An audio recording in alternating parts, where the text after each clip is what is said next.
Third. And you're up. Oh, looks like Janet dropped off. She's in Maine, so she may be having trouble getting in. Steve, as vice chair, do you want to call it to order? Sure. Until she comes back in? Order at 9 o'clock. You'll have to speak up at the table, Mike.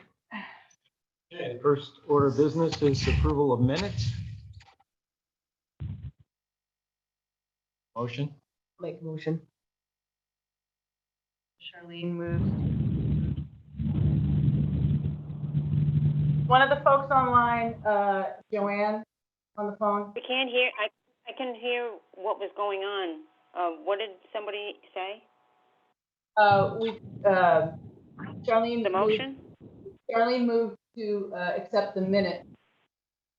Okay, I'll second. They were fine. Any discussion?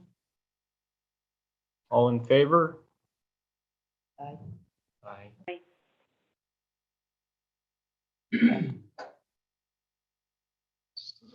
Yeah, three. Can I ask who's here, who's there in the meeting? Yeah, I actually don't think we have a quorum, so you may have to put the minutes off. Janet was on, but she dropped off. She's in Maine. And whose phone number ends in 9747? Is that Ken?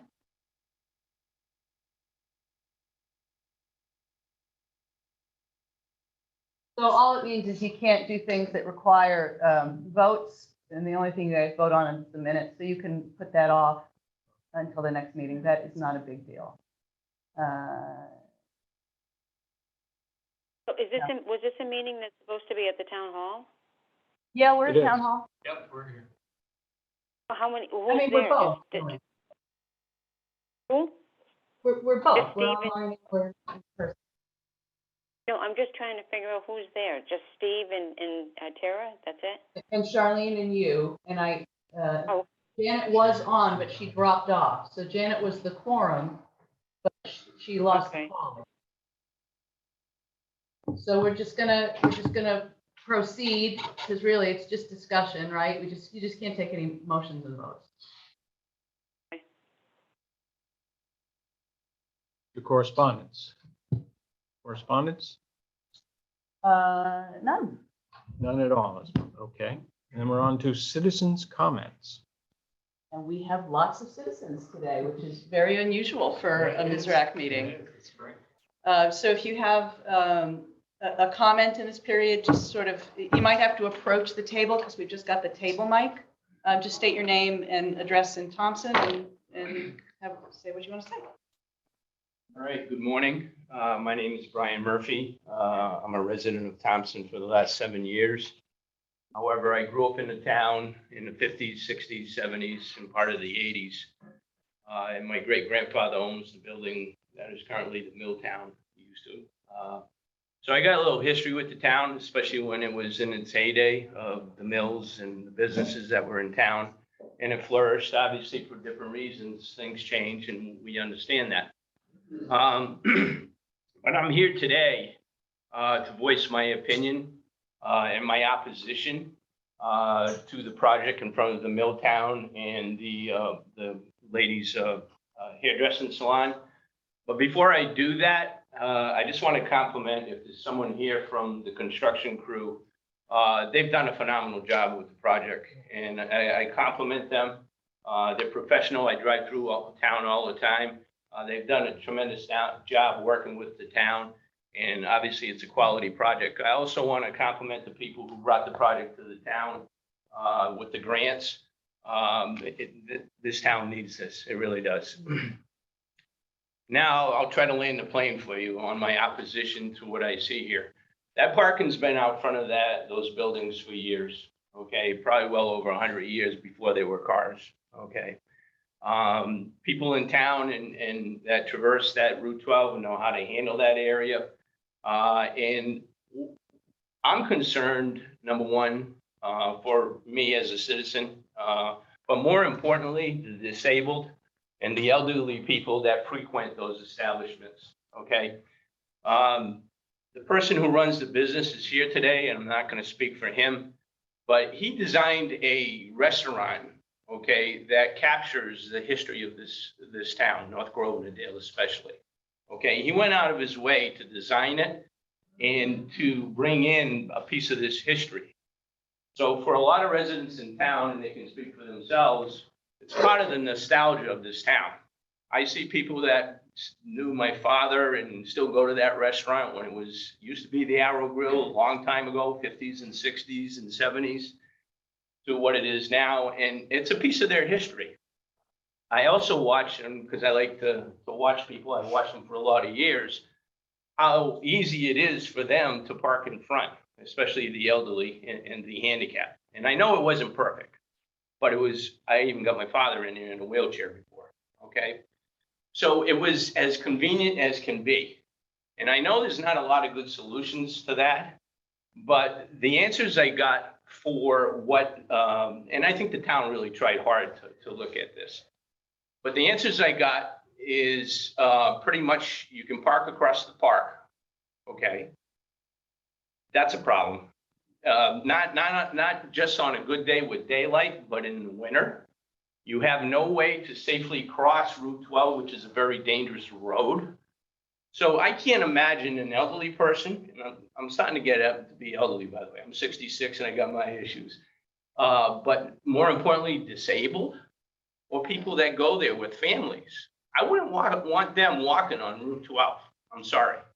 And especially as you come up from the mills, it's a very dangerous intersection. There's no doubt about it. So that's number one. One of the accommodations, number two, if they're going to give them 4 parking spots adjacent to Rawson Ave.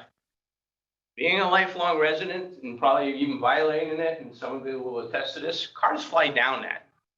So if you got an elderly person, never mind a handicapped person, trying to traverse that, that's dangerous. And then the third piece is, in just doing a little history research, there is parking in back of that facility, all right? And it's primarily for the residents, okay? If you watch and observe at different times, and I have done that, when the residents are there, it's very tight in back. I can't even imagine in the winter with snow where people are gonna park back there. But the more important piece of that, if you're expecting the elderly to park behind there, I don't think you're going to meet the slope or grade for a handicap access. So that's a problem for the business owners, and it's a problem for the owner of the property. I guess I've been in the risk business before. Safety is always number one in the business I was in, and I hope it's number one in the interest of this. But those 3 scenarios I just gave you, okay, I'd much rather be backing out of that restaurant than having to walk in those areas I just told you about, or have the elderly try to traverse that, or the handicapped or families, especially when at night or when it's dark or inclement weather. So I asked the powers that be in the committee to revisit this issue, okay? Revisit it. Are there other options? And I've talked to people from DOT, okay? I've got documents. And did we do our best? Okay, I'm about solutions now. I want to fix this. Okay, I want to fix this for the citizens, number one. I want to fix this because we want to be business friendly to people trying to come into town. I think we're sending the wrong message there. I really do. And I want it to work for everybody. I want a win-win out of this. All right. So I ask that you revisit it. As I sift through the documentation and talk to officials from the state, there appears to be that there was a lease option for the property owner. Not funny thing, but when I found out about this a week and a half ago, I believe, I stopped by the restaurant. And I talked to one of the people out front that was working. And I asked, "Oh, you're gonna pay this?" No, we're putting in planners and this and that. And I'm like, whoa. So the owner of the property, I said, "Eric, what's going on?" And he said, "Basically, I have a different plan than what the construction people had." And that is a fact, okay? The other thing that needs. Let me just interrupt you for 1 minute. Yes, That's ma'am. actually my fault. I inadvertently gave him an older copy of the plan. You know what? I appreciate that. And you know what? we're about fixing this now, okay? And transparency is the best thing that we can do here for all concerned, all right? So I do appreciate that. The other thing is I sift through the information is there appears, I'm not a state expert, but there appears to be an option for lease, okay, of that state abutment land, okay, to the property for the property owner. I can't make that decision. But I guess my question is, did we as a committee or town go back to that property owner, okay, and say, hey, look, we got to change this. Are you interested in leasing the land? And I'm not going to speak for the property owner. That's just the information I came across provided by DOT. Okay. So my point is, all right, this is, people have parked there for years. You're going to impact the elderly. You're going to impact the handicap. And I think the three options, all with good intent, are not the best options. When I evaluate risk and safety, I still would rather be backing into Route 12, which I've done for probably 40 or 50 years, than having people traverse on Route 12 or adjacent Rawson Road. How I explain cars fly down that road. I still think that's the best option for everybody concerned. So please, I ask you to revisit this issue, make it work for everybody concerned, the citizens especially. And obviously, you don't want collateral damage of losing businesses in town when we're trying to attract business into town. And again, my compliments to the project, the people who got it going. My compliments, Amy, I just said how professional the construction people have been and user-friendly to the town. That's not my angst. My angst is, as a citizen, I want that parking in front. Thank you very much. Thank you.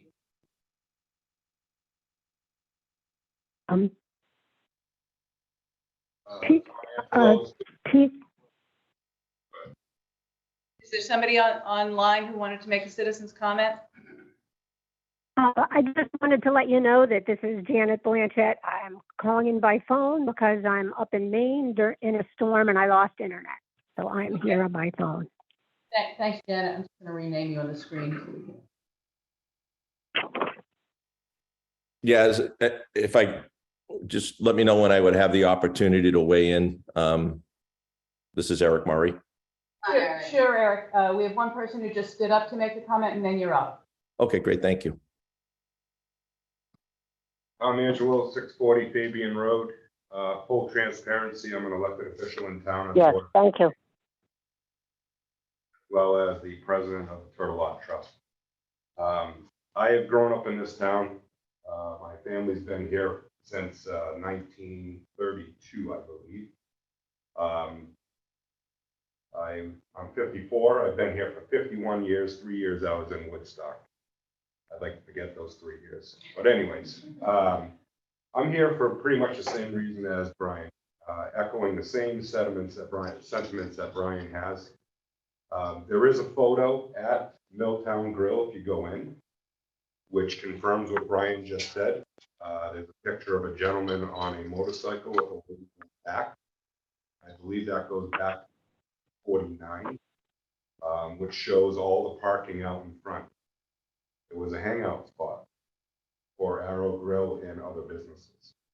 So this is not something that obviously was a new parking on Route 12. It was always there and has been. Now, I also understand that we have to change and we have to move forward. I'm along with Brian saying that we should try to come up with a compromise, even though there's going to be 4 parking spots. There was actually 8 out in front of that building. So now you're taking 4 away.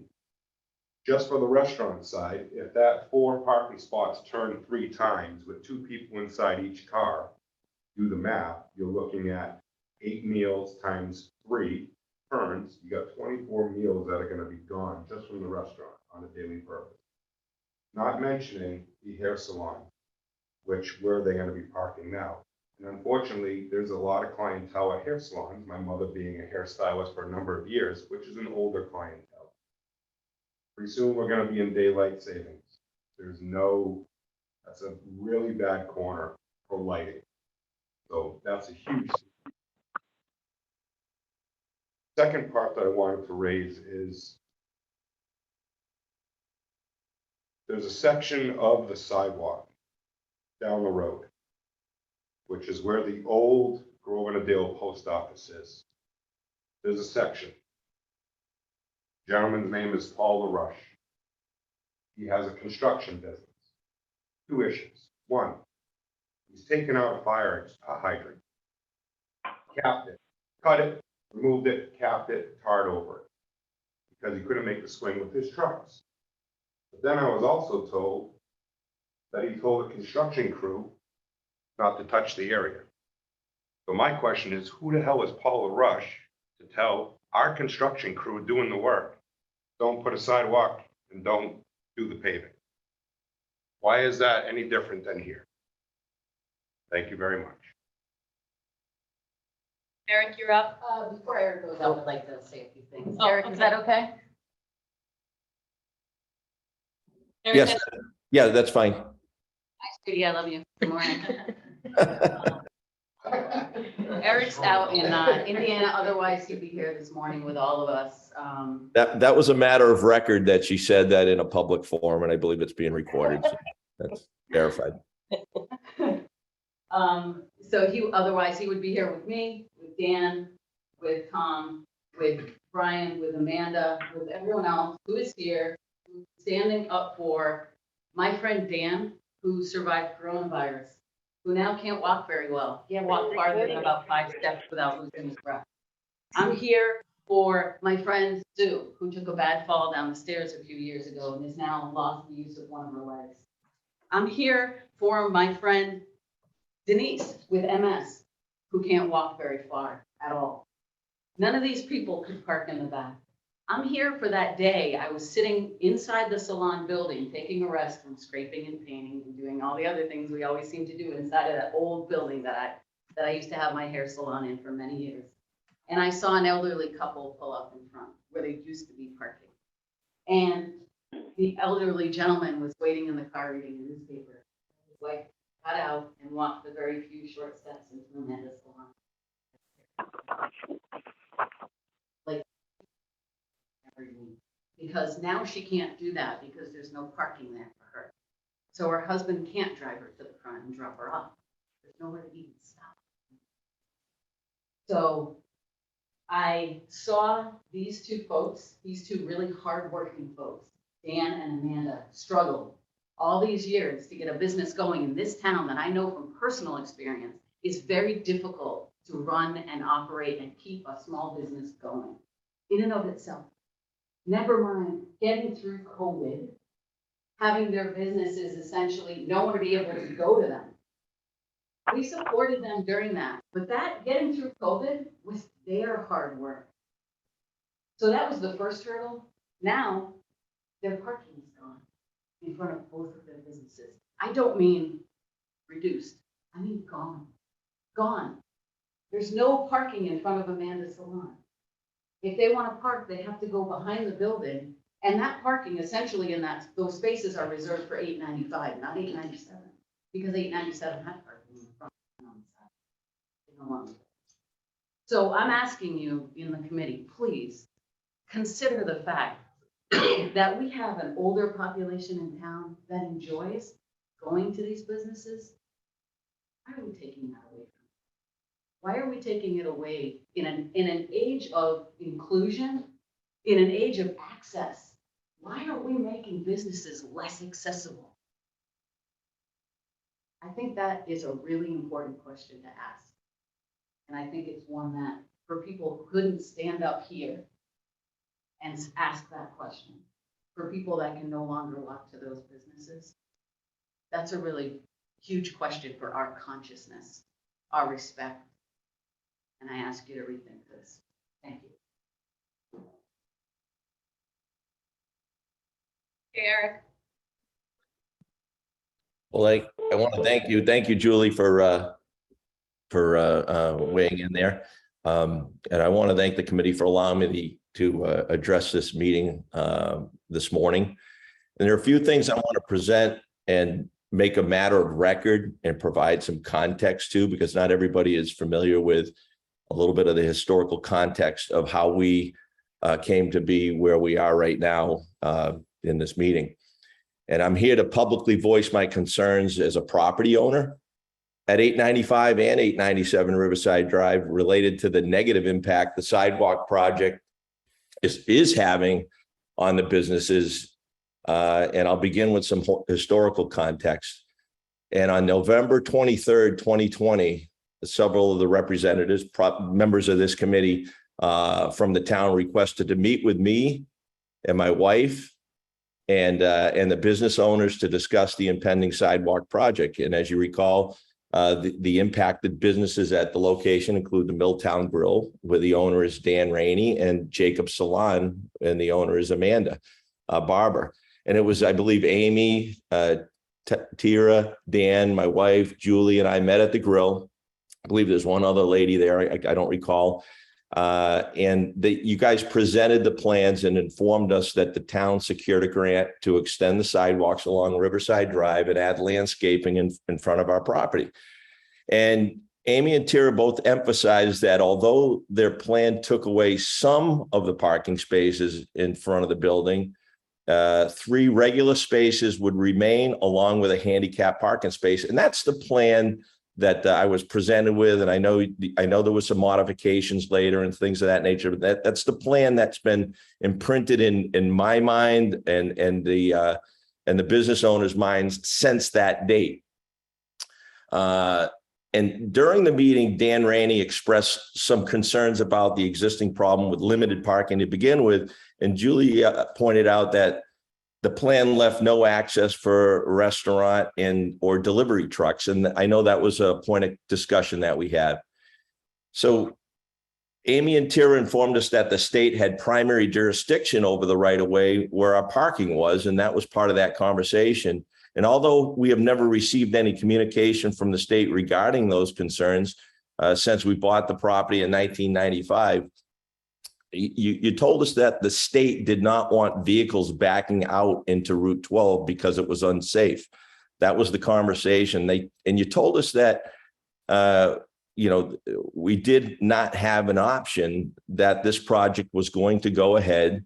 They did, however, mention that the planning committee would work to minimize the impact on the business. And that was pretty much the theme of the conversation that we had.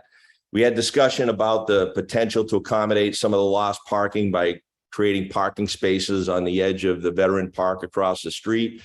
And Amy and Terry indicated that you'd look into that. Amanda was not able to attend the meeting and address the concerns regarding the impact it would have on her clients, although Julie did mention this. And this was the only conversation my wife and I, as property owners, had with anyone regarding the project.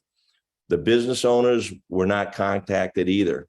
So fast forwarding a year and 10 months later, the sidewalk project's beginning and they're doing a great job. And I also want to echo, I think everybody's been doing a fantastic job, especially the construction crew.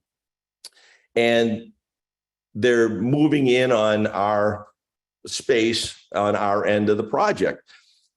And in my mind, the plan, which is why I went down, I just wanted to refresh that. And I met with you, Terry, and you gave me that plan, which was the same plan that we had seen, a year and 10 months earlier. And you provided me a copy with that. And on October 4th of this year, approximately a week after I got that plan from the town hall, I was contacted by one of my residential tenants that the construction crew was working directly in front of the building, which we were anticipating, and was removing, a stamped concrete sidewalk that we installed a couple of years ago to improve the accessibility and all that stuff for the businesses there. And the plan I obtained did not indicate removal of the sidewalk. It was not in the state right away.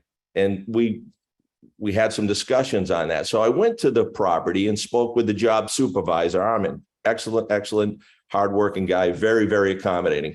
And he showed me the plan that he had, which was different from the one that I had been given and different from the one that was presented back in November of 2020.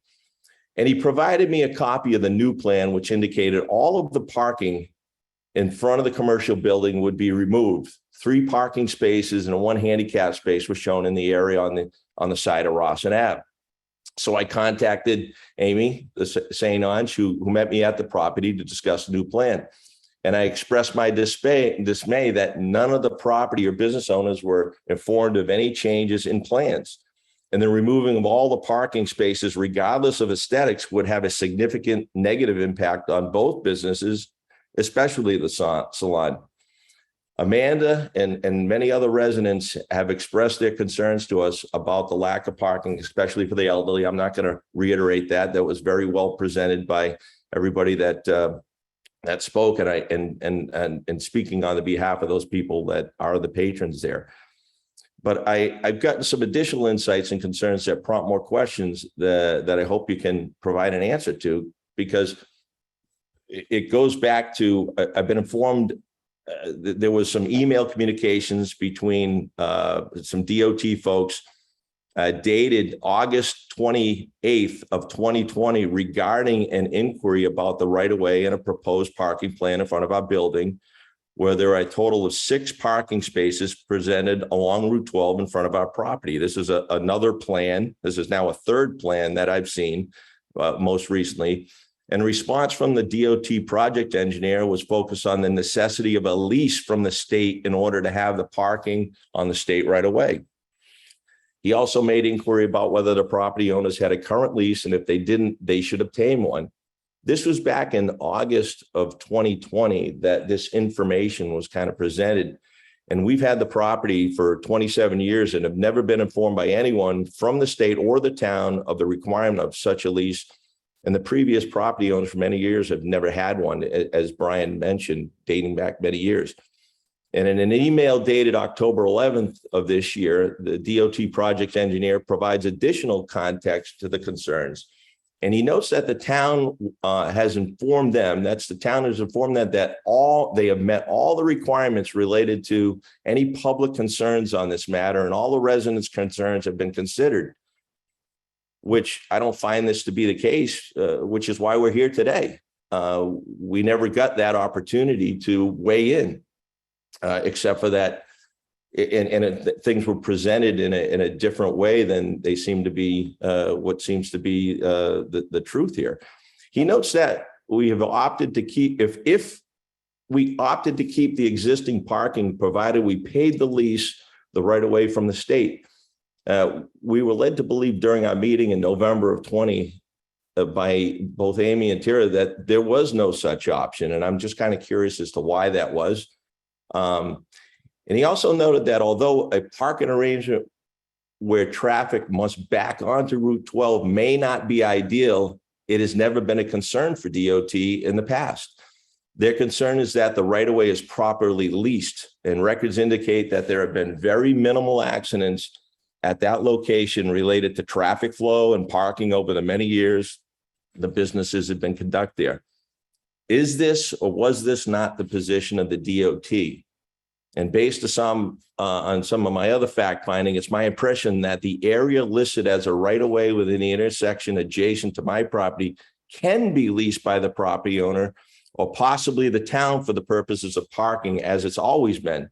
And I'm just wondering if is that a true statement or not?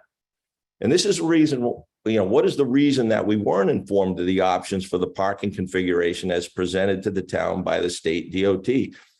And is it true that the parking reconfiguration to have it move from the state right of way to the Rawson roadside is so that it would be within the town right of way, thus avoiding having to pay for any lease? So my proposal is, I propose maximizing as much parking space as possible to accommodate the town, its citizens, and support of the business owners. And I suggest the win-win opportunity we have is to provide parking on the Rawson roadside, which is within the town right away, as well as maximizing parking in front of the building with regard to handicap accessibility and the other patrons, as we were promised in the original plan, and that we were made to believe that was our only option. And I know this can be done quickly in a way that accommodates business parking, pedestrian walkways, and aesthetically pleasing for everyone concerned. I know we can make that happen. So a couple of questions I fired in there, and I want to make matter of record from our perspective, where we were coming from and how we are here today. Eric? All right, Jay Fellows from the state DOT. Unfortunately, what I'm hearing is this is the first time I've heard a lot of this. Unfortunately, those parking, the state does own that property up there where the parking was. The state does not allow anybody to park on the state property and back out into the state road, which I guess it's been, news to me, it's been for 4 or 5 years now. But there is options. There is the state, 70. or whatever. I got 18 No, years, I'm 4 years here, sorry, but, I just wanted to correct you on that. and Sorry. a lot of what I hear, I guess you guys been doing it, or the town, the state's been allowing it, shame on it, or who's been doing it. But it is state property. There is options. An engineer can draw up some plans, whether the town gets involved in it, the property owner does it. You can submit plans to our department, and whether or not they approve it, traffic engineers got to get involved. But there has been, I do have permits for leased land, but never have I ever seen in 18 years being here that they allow you to back out on a state road. Yeah, we have an email that says that from. So I have no idea about any of that, but like I say, there is options. You can submit engineered plans to our office, the engineer, our traffic engineer, our whole department goes through all of that. And unfortunately, all these years that people have been parking there, it's been an illegal parking spot. Jay, can I ask you a question? Sure. Armand, because he's the guy on the ground, striked out an alternative which has not back out spaces, I did but see that. 2 or 3. And I know that this is not what you do at DOT, but with those spaces not being back out, but, pull in, pull out into the existing parking lot, It's a parking lot. do you think that there is a reasonable likelihood that if we presented that as a possible change order, I can't that, speak for the engineers higher than me. I'm just the inspector, but that's an option. but it's still state, we just want to be clear, that's still state property, Still so there state would be a property. lease There would be a situation. Lease, yep, they don't just, okay, go, it's all yours. They don't do that. But, So there would be ongoing cost to the owner in the most lease likely. situation. Most likely. From my experience, what I see, I do have spots in Willimantic, Mansfield, and, yeah. Okay, who would we speak to? Obviously, time is of the essence. Yep. We know that they want to start paving in 2 weeks, the 24th now. But time is still of the essence, even for Armand's crew, who have been spectacular to work with. I will reiterate that again. Who can we speak to if we decided to add those 2 parking spots? Rick Chapman. Rick, Would could you be- give me the contact? Yep, I can, but I can tell you this. The scheduled paving date was the 17th. It is this morning, as of this morning, it's the 26th. 26 now, The state will not wait. right? We're gonna pave, so whatever gets submitted, how long that takes, I have no idea. But there is options. I'm hearing, well, I can tell you through my experience, it's not gonna be a back out into this Route 12. But in terms of the paving, those spots that Armand striked out should have no impact on that. The piece that was critical was getting the curbing in. From what I see. Okay. Correct. All the paving from the beginning of the radiuses that go into Ruston in the parking lot are our paving contracts. They go right by. Yeah, that's what I thought. I just But wanted there is many, if you talk to Rick Chapman, there's options on, because from what I see, you've got enough room, whether it's still state property and the state has to approve it. You know, whether or not they do, that's higher than me, I don't know. But as far as backing into this Route 12, it's never seen it. So if anybody wants to submit engineered plans to our office, Yeah, we're gonna They start review it. working on that, actually. We've been in contact with a real estate attorney to investigate the fact that we've been actually using state property with the state's blessing. They've known about it. It's been part of legal for since 1995. So I know in talking to this attorney, that there is such a clause, that if you're using someone's land and they know about it, that and no one has brought up anything, that reverts over to the person that's been using it. So we're gonna investigate that further. Right, I mean, by all means, do what you gotta do, but that has been an illegal parking from day one. Shouldn't- Well, shame on the state for allowing it, because this is the state's land. So if I hear you correctly, and I appreciate you being here, it sounds like if they were to submit a plan where they're not backing in to Route 12, that there's a possibility it'll be reviewed and approved. But according to you, the state has an issue backing in, even though we have emails that says, doesn't say that. That I don't know about. But, and I understand that. So first of all, it's great that you're here because you're giving us your best knowledge. So if they were to submit a plan, and I'm not trying to take your job as the job foreman, but if you entered in one way maybe, and you bridge the sidewalk, I don't know what you call it, where cars can pull in, okay? Park on a diagonal and then go out towards the left side of the building. And I don't know if that's doable. I'm not trying to take your job. But the bottom line is if they kept that thing where they're not backing out, that there's a possibility that plan could be approved. Okay, thank you. If our department sees it fit that it can work, sure, they're gonna, I don't know what, that's higher than me. I'm not gonna speak for somebody else. Thank you. This is to clarify a couple of things. Everything I've heard is absolutely, I sympathize because I'm a commercial property owner where I'm from in Ludlow. Jay's speaking the exact truth. I've been doing DOT work in Connecticut for 26 years. And I know of one instance where there's backing into a state road and the state actually gave the town back the road. It's because of liability purposes, they absolutely refuse. That Jay is speaking the certain truth of that. Before I painted out my concept out there, I did evaluate possibly making it a turn through where it could be a travel lane and parking. You don't have enough room. You're actually going to gain more by intent of what I kind of just scratched on the ground. That will be one of the most likely options to get approved because no cars are backing out into the state road. There's a difference between state road and state right of way. So that's one of your better options. Yu Yang, the engineer, I'm sure can probably come up with a lot cleaner and possibly better dimension drawings. We're happy to help them get the information they need from the ground. But I also need to make clear that what we're talking about, you ain't gonna see this year. By the time it goes through an engineer, be it the town's or your own, you're talking 90 days before drawings are out. Then you're gonna have another meeting about it, then it's gonna go to DOT. They're not gonna look at it for 45, 60 days. It has to go to Newington as well as the district because it is part of a state permit. There's a state road permit that we had to apply for and bond out. So I wanna make sure that everybody understands that it's gonna take a while to do that. So if we're gonna go down this road, we need to have a discussion about doing permanent concrete in front of the salon and, maybe up to the patio and stopping and doing something temporary from there on. So I'm not ripping out permanent work in the spring to accommodate what's happening here. But I want to make sure nobody here imagines it's going to happen in 3 weeks. It's impossible. We allowed to speak again. Sure, Tom.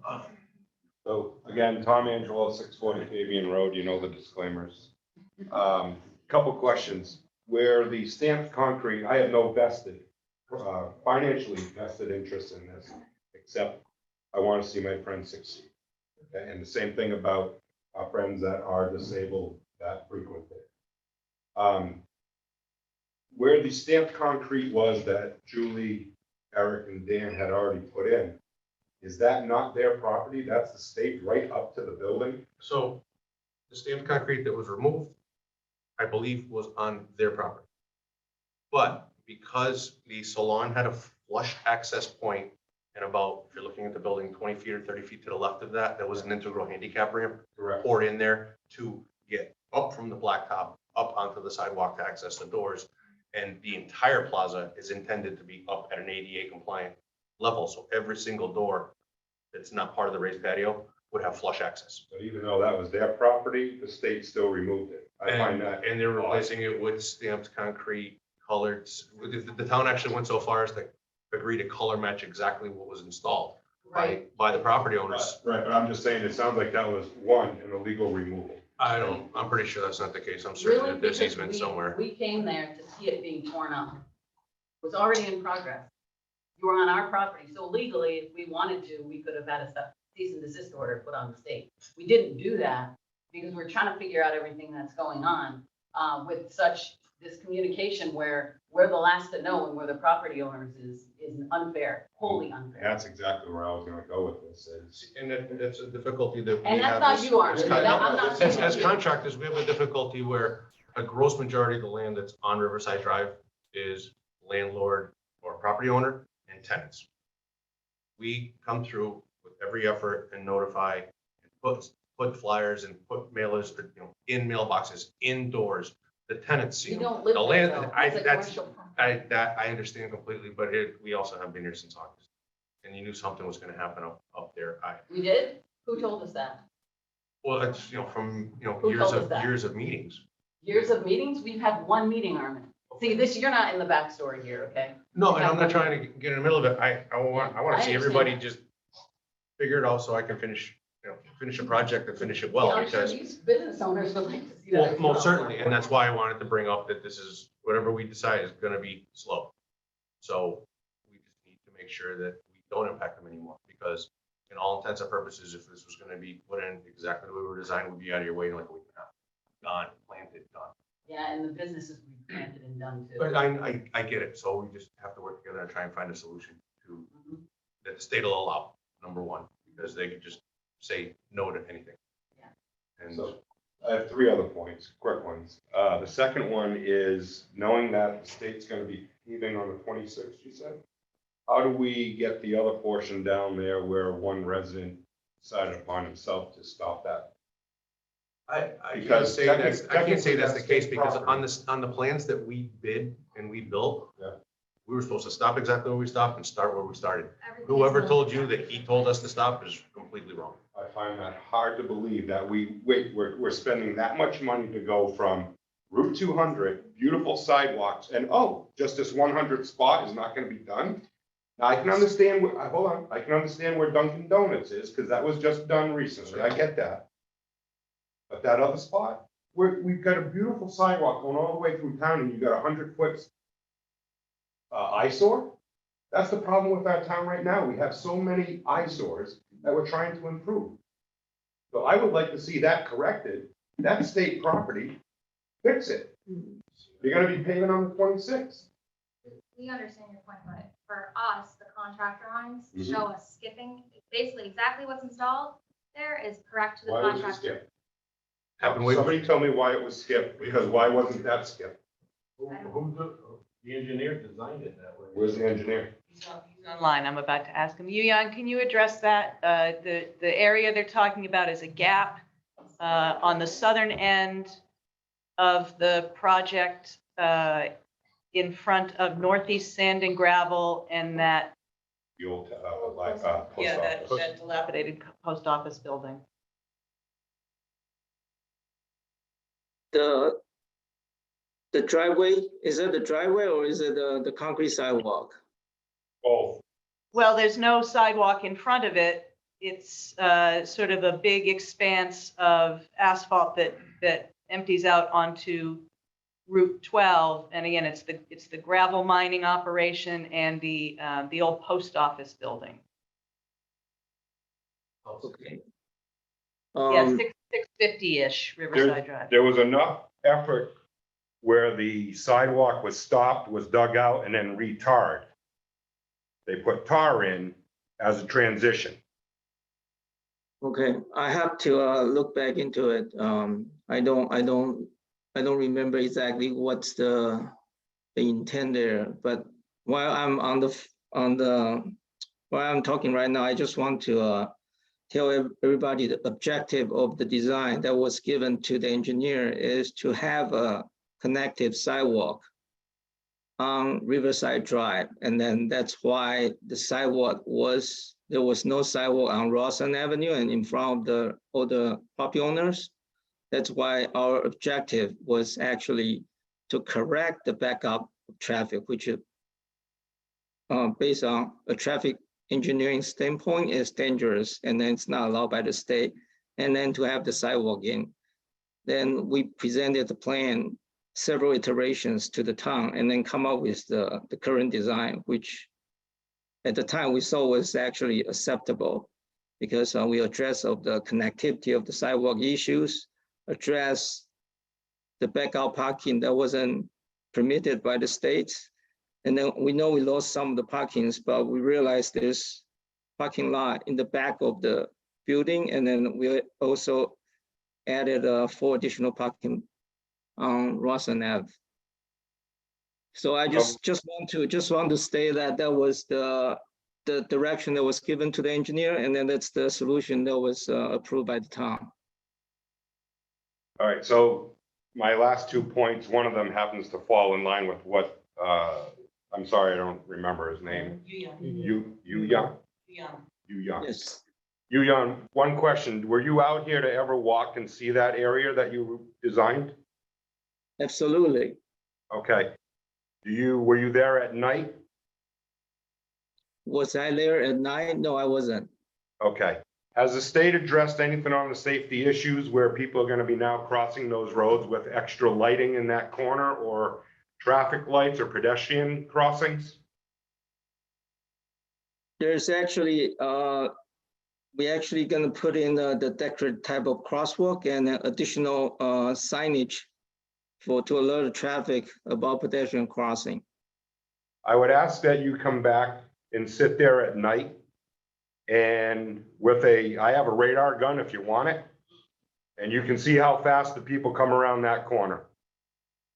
Because without adequate lighting and proper signage, or even a possible stop, complete stop, there will be an accident, and I'm going on the record now saying that there will be an accident, and I'm sure the state will be sued. My third point, again, is I would hope that this being such a hot topic, that we don't get dragged out 90 days, 120 days, or three years. I would hope that everybody involved would bring this back and we can have a resolution in a reasonable time frame for our business owners. Thank you. Any other public comment? Yeah. Is it, can I weigh back in? I can't see anybody. Amanda, you're Amanda, right? Amanda, yeah. Amanda just got up, if you don't mind waiting, Eric. Sure. Thank you all very much for your time, I really appreciate it. So I've been a business owner, Jacob Salon, for about 10 years, actually August 28th, maybe 10 years. Where I am located, I know it's not a huge town, it's a very tiny town, actually. We're considered downtown where we are. We've got elderly housing. I mean, what, three different complexes of elderly housing? So yeah, the majority of my clients are elderly. Handicapped, a lot of handicapped clients, actually. I've actually gained a lot of clients because of the handicap. My parking been accessible for 10 years. I do feel like it's somewhat discrimination against them, if to be quite honest, with the change. How do you say, you know, we want to make this look beautiful, but oh, you've been a client at this established business for the last 10 years, and now you have to find somewhere else to go. I don't think that that's appropriate at all. That's my biggest concern. Not necessarily. I mean, I'm pretty busy, to be honest. I'm pretty busy. My biggest concern is having to tell them, I'm sorry, you have to find someone to tell, because we need those beautiful out here. That's just not right. I don't feel like it's right at all. So that's what I have to say. Thank you. Eric, there was one other person who raised their hand. Are you all set? Okay, go ahead. That was you. I was saying that to Eric, not the person in the room. Oh, okay. So just wanted to reiterate, Armin, I know you're in the middle of all this and you've been fantastic. And I appreciate your insights and your expertise and the assistance you provided. If, from what I understand, if it remained as it was, There's, and we simply got the lease, we would have maximized parking space. And we could certainly have explored, all the different options. Had we been informed 2 years ago or a year and 10 months ago, we wouldn't be, here today. The original plan, again, that was submitted with the 4 parking spots, or if there's a proposal to pull in off of Route 12 or pull in off of Rawson Ave and then not have to back out onto Route 12, then fine. I think the position that we would take is that we have less aesthetics and more parking and be able to maximize that to its fullest potential for the benefit of the business owners there. And, so I'm not sure what the interim would look like, but it looked like we had an option to lease, and we would exercise that option so long as it wasn't going to be, financially detrimental to anybody. But it doesn't seem like the state's in the business of making money. It just is looking to reduce its liability. So I'm looking forward to some good alternative plans that is going to set a win-win for everybody. And in the meantime, I just hope people continue to go to the restaurant and go to the salon, as much of an inconvenience as it is, because if there's no customers, as beautiful as the proposal is, if there's no customers coming there because it's an inconvenience and there's no parking, it's just another failure in town. Thank you very much for allowing me to weigh in. Thanks, Eric. Go ahead. Just got a question real quick. Brian, I just wanted to ask, in terms of the gentleman that brought up a great point about the post office. Was that intended to, or was there some documentation that was in place for that business, or was that the post office? What is the process? I recall why, I recall He didn't really why answer it's the left out. question, to be honest with you. It seems like that could be part of the solution. It took a while because there's a lot going on. This isn't our only project that's happening at once, but I do recall asking early on why this didn't make any sense to me. And the answer that I was given was definitely informal, but it was because of the potential future development of the pit as a neighborhood, or any modifications or upgrades that were going to happen in there that were already kind of in the pipeline in the town in a very preliminary manner. So that would have been the responsibility of the person who develops the back property to finalize as part of his site plan approval. That's what I was told in August. So that does make some sense. That doesn't really make sense, because that is a business would have been interrupted. Isn't that the same issue over here? Well, that's a So neighborhood. it's called common sense, right? No, it is actually a different issue. What the person who currently owns the gravel pit is exploring options to redevelop the entire site, which would include improvements of the roadway, the access way. So if he's putting in permanent structure that then has to be torn out, that is an impracticality. So that does make some sense. I mean, you can argue the point that maybe they should be told to suck it up as well, but I mean, that there is at least reasoning that has some sense. So what documentation did they provide that?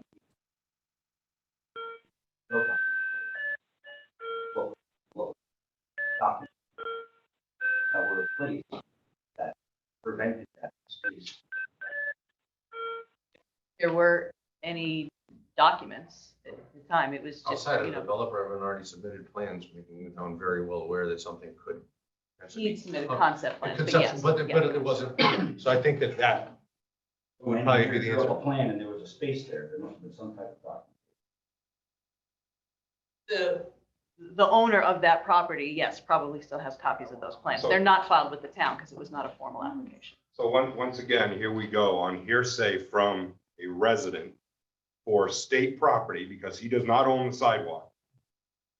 That should have been done as part of this project. I'm sorry. He should have had no choice. No just like we choice. had no And the choice. second thing, he should never have removed a fire hydrant, capped it and tarred over it. That blows my mind. So that's the second thing. So I would really, as a town, put pressure. That's part of this state project. It should be done and done before the paving starts on the You can 26th. solve the hydrant problem.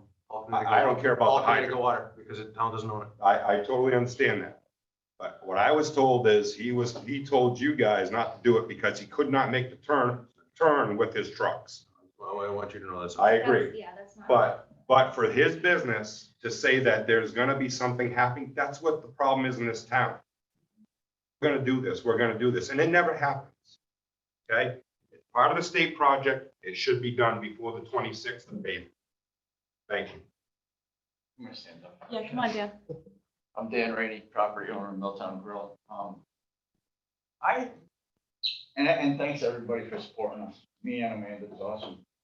The biggest problem I have is, and I haven't just been a restaurant owner. I was vice president of a 700-man company for 14 years internationally.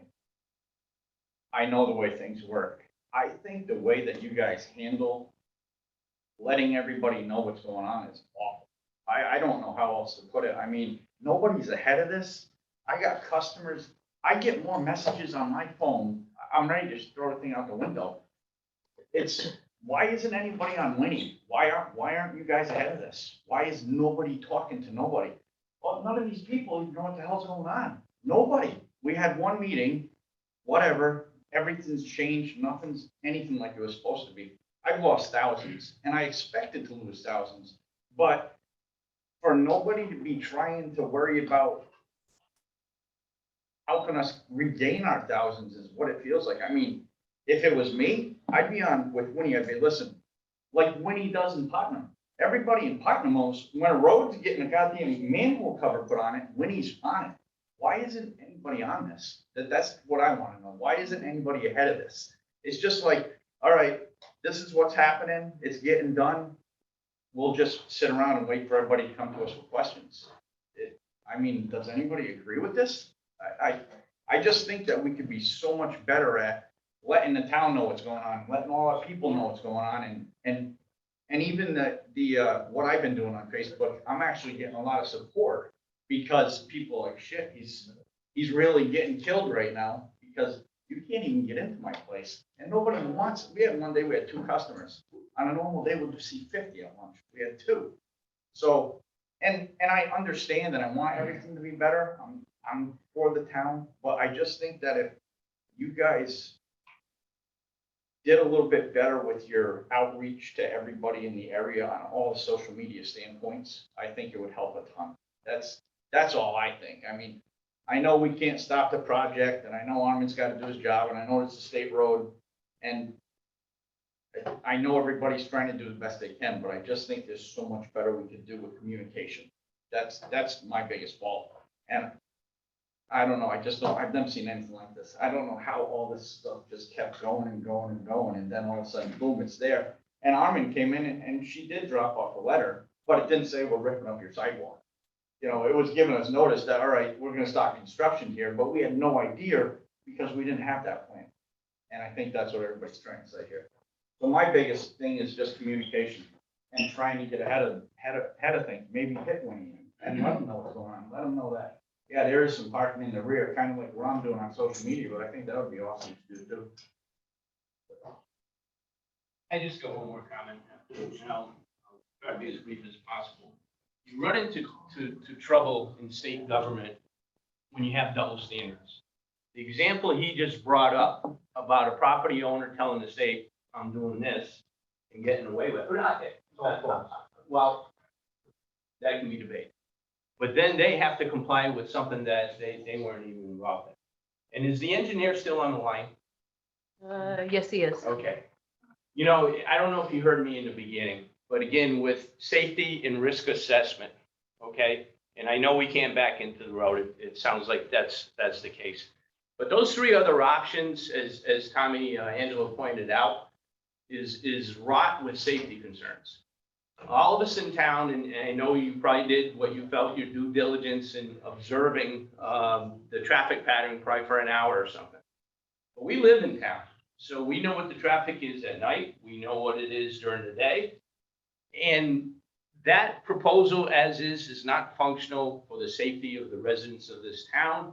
And quite frankly, could have collateral damage with businesses. You've heard from two business owners today. So again, I'm asking you to revisit this, find a way to get some parking in front, all the parties concerned here, And as Mr. Murray pointed out, get a win-win for everybody here. Listen to your citizens, okay? And help us out. We want this town to prosper. We don't want businesses leaving or failures, because you're gonna have a harder time to attract any businesses in this town if you develop that reputation of not being user-friendly for business. Thank you.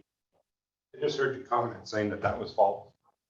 It's false at my, This is Well, I taking this know. morning. No, it's, Oh, I know. it's false that the guy told us to not do it and we didn't do it. That's That's not. the false. Okay. So. It's funny when the owner that I talked to, Come who on. actually is the person, said that he said it. So good luck. Come on up. How was the engineer not able to answer the question that I posed about that 100-foot gap? I don't understand. If you're the engineer on the project, you're responsible for it. I've worked on projects that are 1,000 times bigger than this, that involve refineries and things that are well above the scope of this town. What you're saying doesn't make sense. Someone has to be accountable. And at this point, the question still remains unanswered. That is not. I mean, I would say that the engineer has said that it was not a part of the scope. I mean, we can debate whether it is or should have been, but that was his answer. I don't think he didn't answer it. He definitely served. Can I propose something that might get everybody kind of put together short term and buy everybody the time that's needed to go through the state? I painted out there in white lines what potentially could be 2 added spots right in front of the porch. Just anybody that looks at it can realize it's probably all we're going to get in there. So you can't put another one in. If Jay's here from the state and temporary winter conditions are something that we deal with every day. If we all agree that from the end of the building where the salon is, all the way up to where the patio starts, if you're going from the building right to the left, we can pour that plaza, do the stamped, done. You have full-blown wheelchair in access. I'm gonna leave the rest of that plaza in temporary winter paving. What you guys do with it when we're gone, you park there, I don't care. I think Jay will either. But it's gonna give you guys the time to put the process through, get it approved. We're gonna have to come back in the spring anyway for a couple of small things.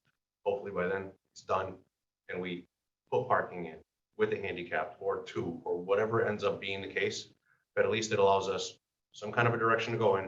It puts you guys back together and gives everybody the time to figure this out. Thank you, Armin. That was pretty much exactly what I was going to suggest. I just had a quick question. Yeah. The MassDOT, I do all the work in Massachusetts, so I called you MassDOT. But is there going to be a 5-year moratorium after this, or even 10-year on all this work? Because that's what happened to Massachusetts, and then it's not allowed to be touched until after the moratorium. Well, I think the intent is that we try and, because we're going to drag this into winter conditions, the town will grant us an extension on the contract. Because, I mean, we've performed. It's not like we have half the job done and half not. If we get an extension to do that, it'll be done as part of the project. Nobody's spending any money. You know, it's worked into what the town has, because while they're going to pay for a little more blacktop, a little more curb, they're going to pay for less stamp. It's probably going to end up being a money wash. But I think the intent is to try and get this done under this contract, under this permit with a modification. And that could be the other thing is, instead of you guys submitting that for a lease, it might be easier to go kind of backdoor by submitting a design change to the project, opening the door for you guys to get a lease easier. Well, There's a couple different directions this could be approached that could facilitate the matter. I guess that's my point, because if the paving starts on the 26th, okay, once the paving's done, sidewalks are in, now it's owned by the state. I know there's this clause in there that is a moratorium for so many years and it can't be touched, and then What we're anything that talking they about actually doing- try to do. What we're talking about doing doesn't impact the DOT's paving. The DOT's paving, go to a road, and when they go past Rawson, they're gonna keep going right around that corner towards the bridge. Everything the sidewalks, I have to complete. But with what I'm talking about, those 2 parking spots, I can still do the concrete sidewalks, the gray ones that everybody's gonna traverse, not the decorative part. And I can do a big part of the decorative so that everybody is put back together best they can and do binder out. And if we have to rip out 30 feet or 40 feet of it by 30 feet next year to make the permanent granite curb, you know, with the handicap ramp, it can still be done on this project, still be done under my state permit, and it doesn't impact the moratorium because that paving section is on us, not the state. All right, well, that's what I was asking, because of all these ideas everybody's having about going out and submitting plans, usually once Massachusetts or Connecticut, paves, it's done. You can't touch it for so many years. So that's why I was worried. I'm like, that's okay. That paving 26 part belongs to paved, us. They can't file anything. That belongs to us, so they're covered. As of now, for the That's why I state. can't. You can't park. So something is submitted from an engineer. If somebody got hurt, the state is not responsible. It's gonna fall back on So you're the in- property owner. You are the person in charge that can say this legally I or no? can't give you permission, is what I'm saying. I can't give you permission. So you're not an authority on this, is what you- okay. I am not the authority that can Right. give you permission to Right. put a So if you temporary. can't give us permission, then I'm guessing you also can't tell us. I can go to that my we can't. bosses and see what they say in the engineer. Who is your boss? I got a lot of bosses. Okay, so who's the one in Like I charge? said, the first one would be the traffic engineer. Yeah. Rick Chapman. Rick Chapman would have to get involved as a traffic engineer. And that's where it's gotta go. I cannot, I'm an inspector. I cannot give you permission to put a temporary parking spot and say, oh, okay. They said it's okay to park there. I can't do that. As much as, hey, as much as I've looked at it, say, leave it or whatever, or more, I can't do that. It's not. You should have stopped the sidewalk at the old bank and just left his, everything the way it was. Yeah, I can't do that. See, my job as an inspector, I'm talking, I got a phone call yesterday, come to a meeting tomorrow. That's all I got. And you guys talk to the state. Who you talk to, I have no idea. I know this. You're not even saying. So Yeah, but you're asking me to give before you we get into permission. stuff that we can't resolve about who thinks what, or who said what, or who said when, the issue that is at hand is that there is an active construction site with time-sensitive needs. The businesses have needs, the state has requirements, and the plan exists in a certain form. It seems to me that we have come up with something which is a compromise, which is what Armand suggests, that the concrete can be poured to that point, that he can put down temporary patch paving. We cannot say that you should be using that as parking, but you can think of that as a placeholder for a modification of the design that will make it easier to come back later. I don't think anybody thinks that we're going to get a 100% satisfactory resolution for everybody on every aspect of this. But once the concrete is poured, as Armand points out, your handicapped access improves because you're going to have flush access, right? The walking, as opposed to what was there before, which was essentially in the road or behind the cars, is going to be easier for the elderly and the handicapped because it is going to be flat, brand new, and no risk of somebody not seeing them there. Right? So that is, as soon as they're done with it, already an improvement on the current situation. And the other will have to be resolved. And nobody in this room is the authority on whether that plan will be accepted. But it is perfectly reasonable to suggest that plan. And they will probably come back, well, I can't say probably because I don't know. There is certainly the possibility that they will come back and say, yep, you can put those parking spots. Here is the cost to you as a business owner. And you'll have to decide at that point if that's financially worth it to you. But those are better spots than the backouts. And the indication clearly is that no matter how many decades those spots have been there, the state was not and will not permit those backout spots. So having the pull-out spots gives you, so if there were 9 spots, there's going to be 4 on the side and 2. You go from 9 to 6. Is it ideal in terms of the conversion of numbers? No, it is not, but it's much less of a reduction. Potentially. Sorry, if you put the 2 spots in the tavern as handicap and get rid of the handicap and cross hatching on the other side, you probably pick up another spot.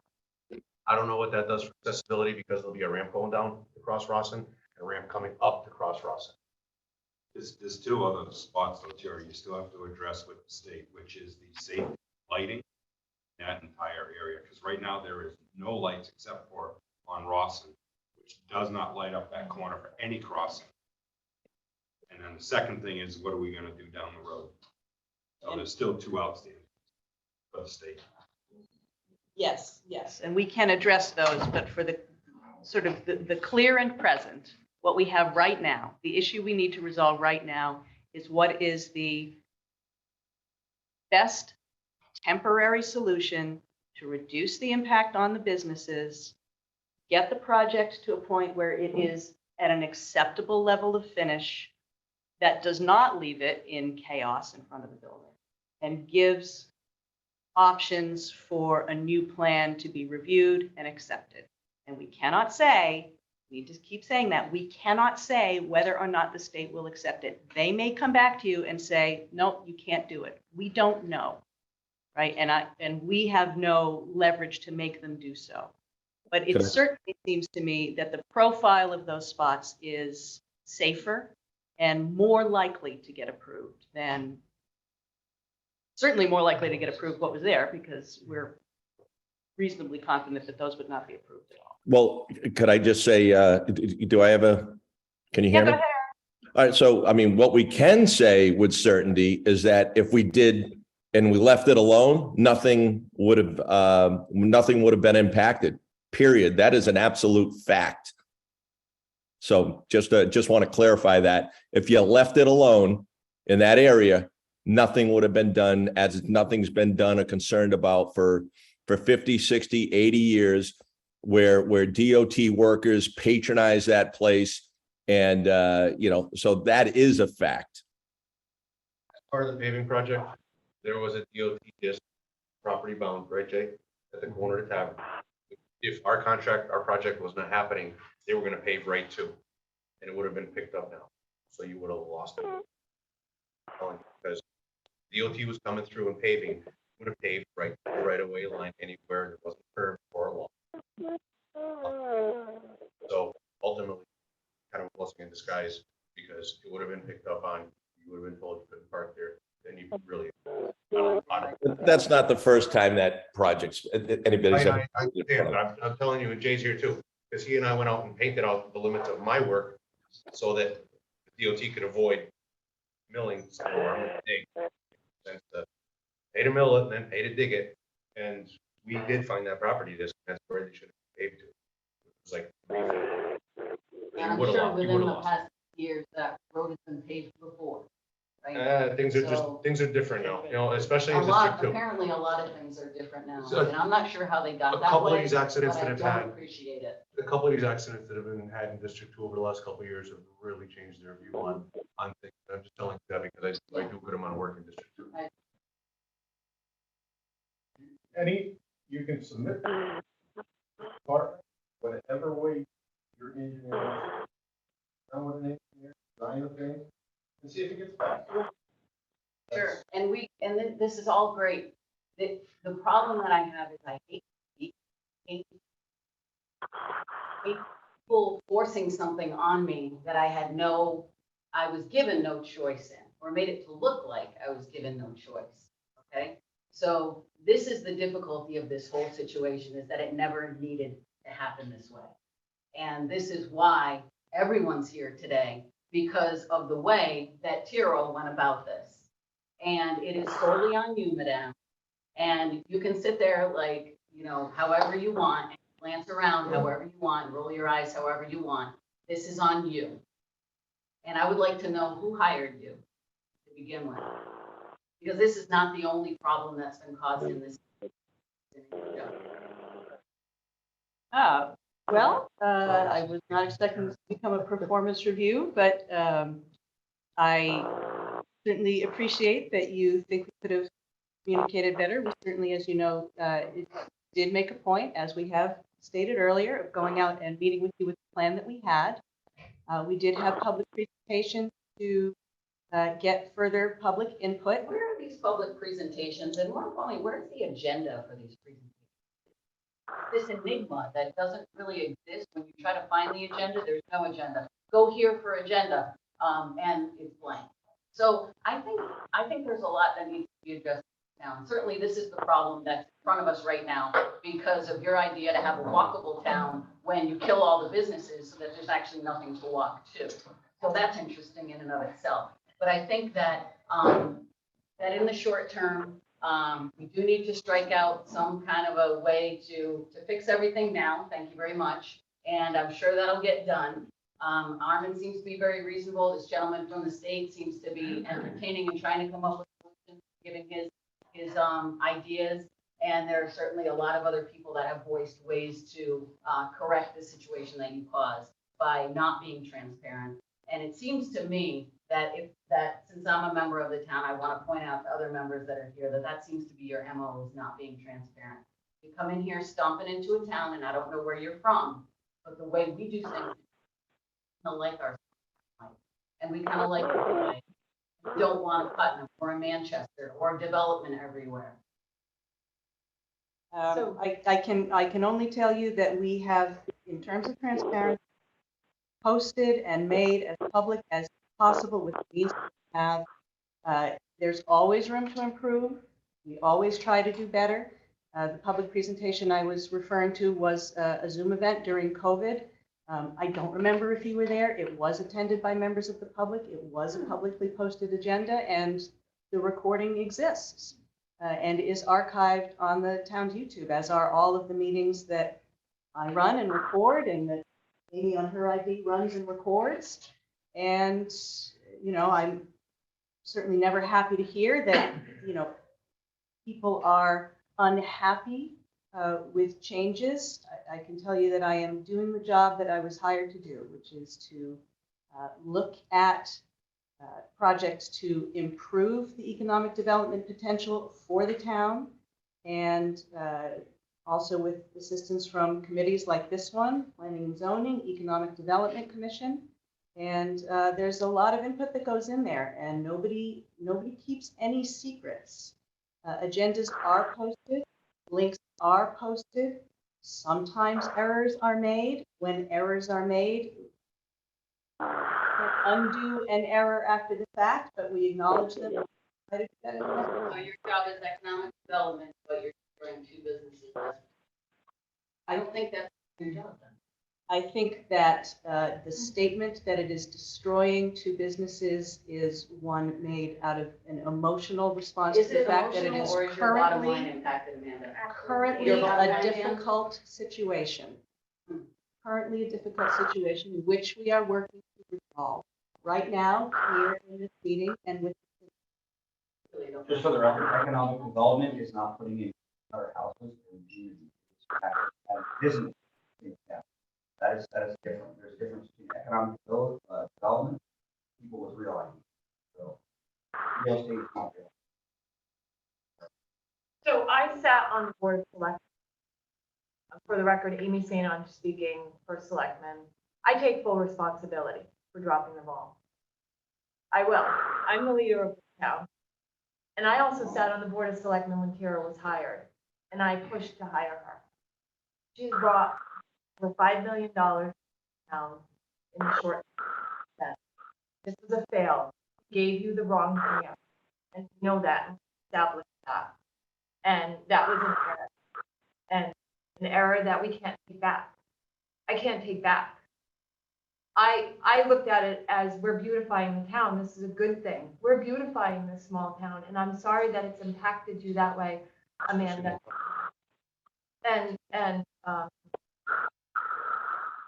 But now we have to decide how do we move forward, and I know Armin has a great plan. I was so excited when he at least came up with the idea of the parking spot. In my email back to him, it was like, this is awesome. Thank you so much. His team has been really great to work with. And we can't turn back. We can't turn back.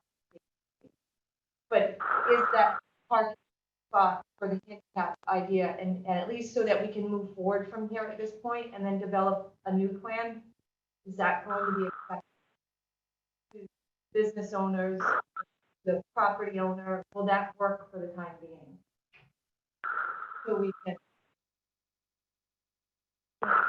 So that we can get started in calling the state. I mean, I do want to call it Rick, right?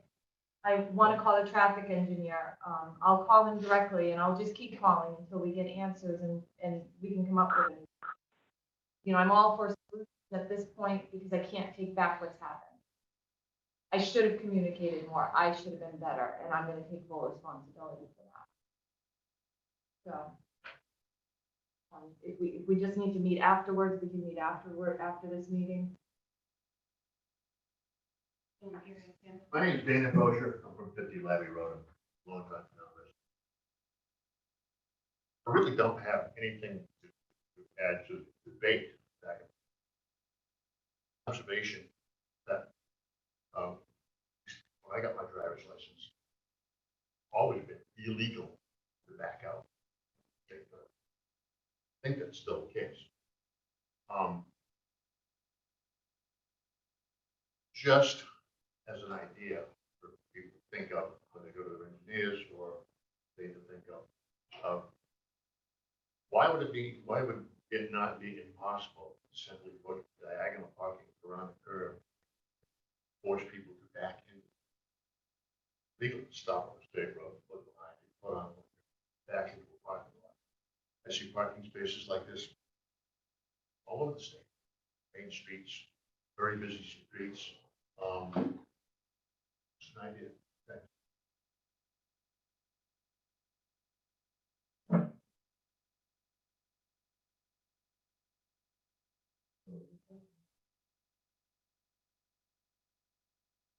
Jan, you have the picture that Armand sent you of what he striped out, yes?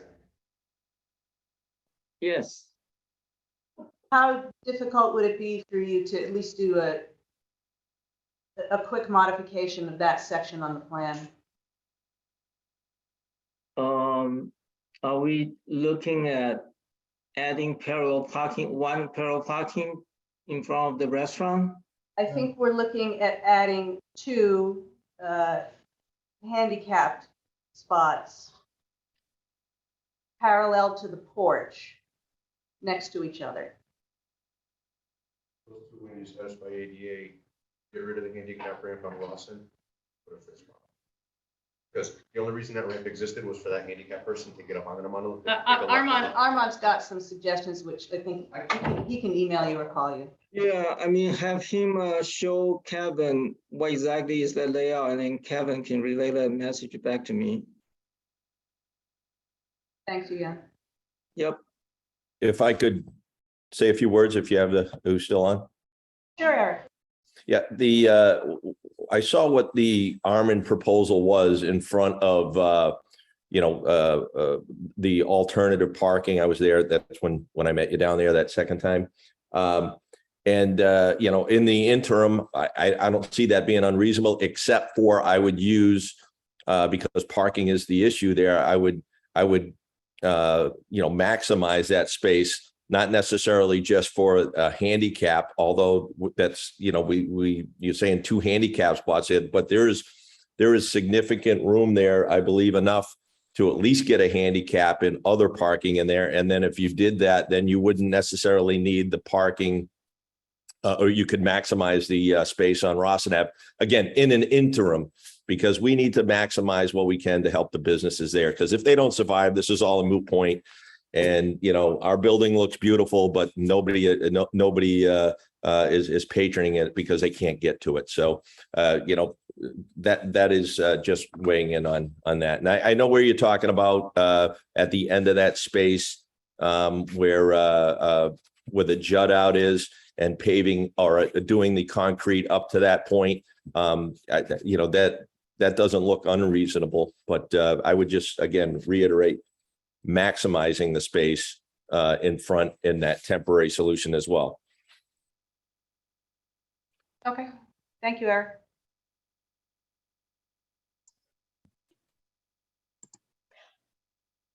Anybody else have anything?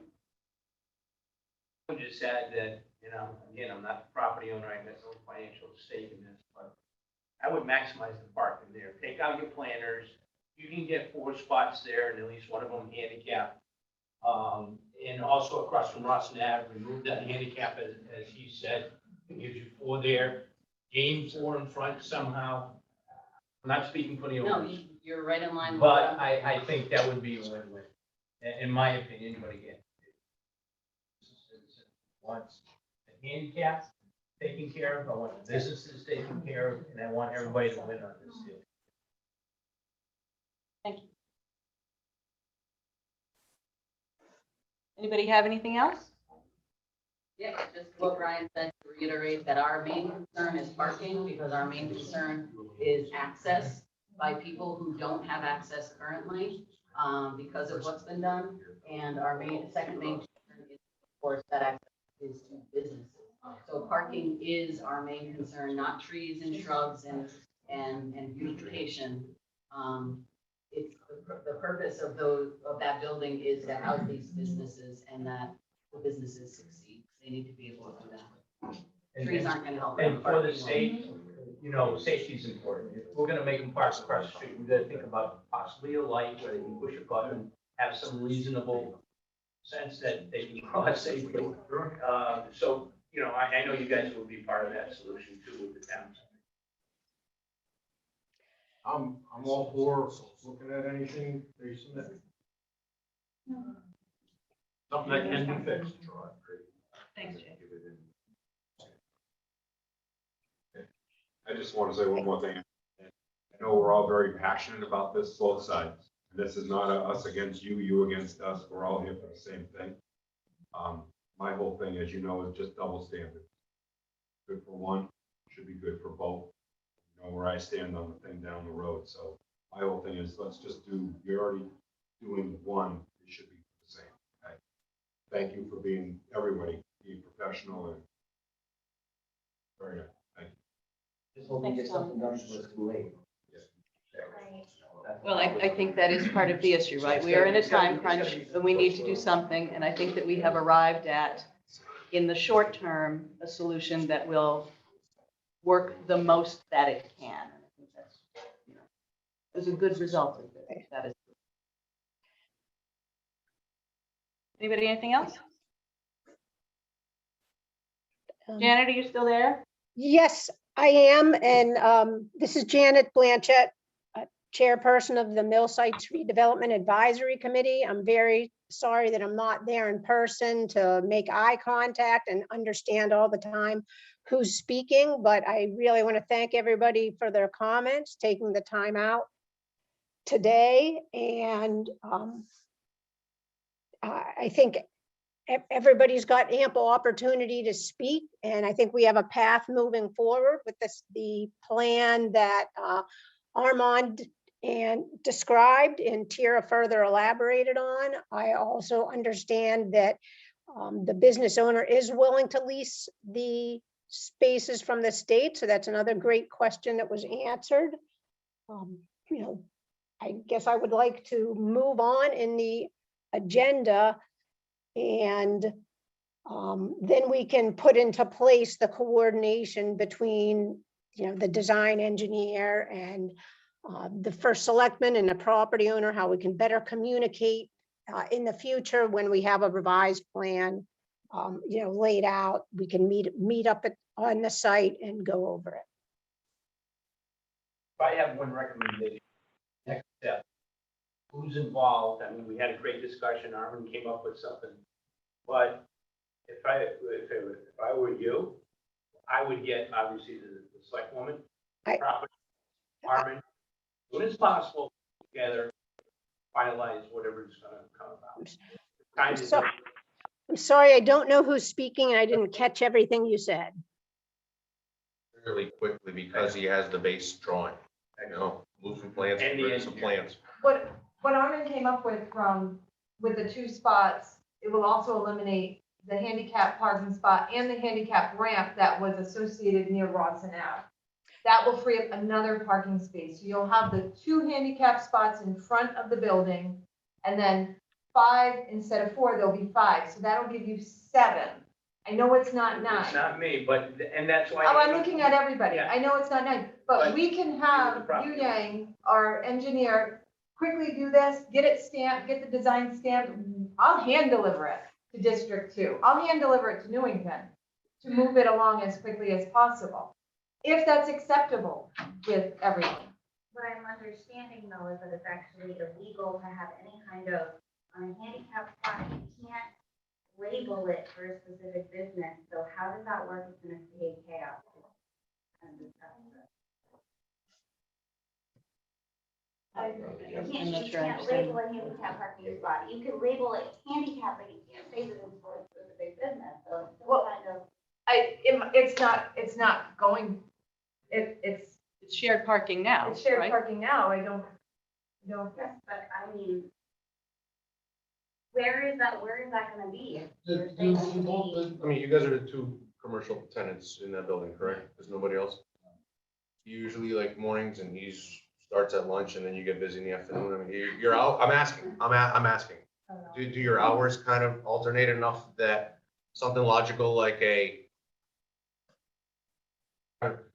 it's a very slippery slope putting anything on a handicap sign because you're being discriminatory. So Being it's discriminatory out. is making people find a new business to go to. So. I know, but I know, I'm sorry, I'm just looking at the discussion. I don't know exactly where you're going, because if I go to a strip mall and there's handicap spots, they're typically shared amongst, let's say, 3 businesses in a strip mall, and here's the handicap spot or 2. I think her So- point is that if those spots are over in front of Dan's business, people are gonna associate them with Dan's business Right. by common sense. Right.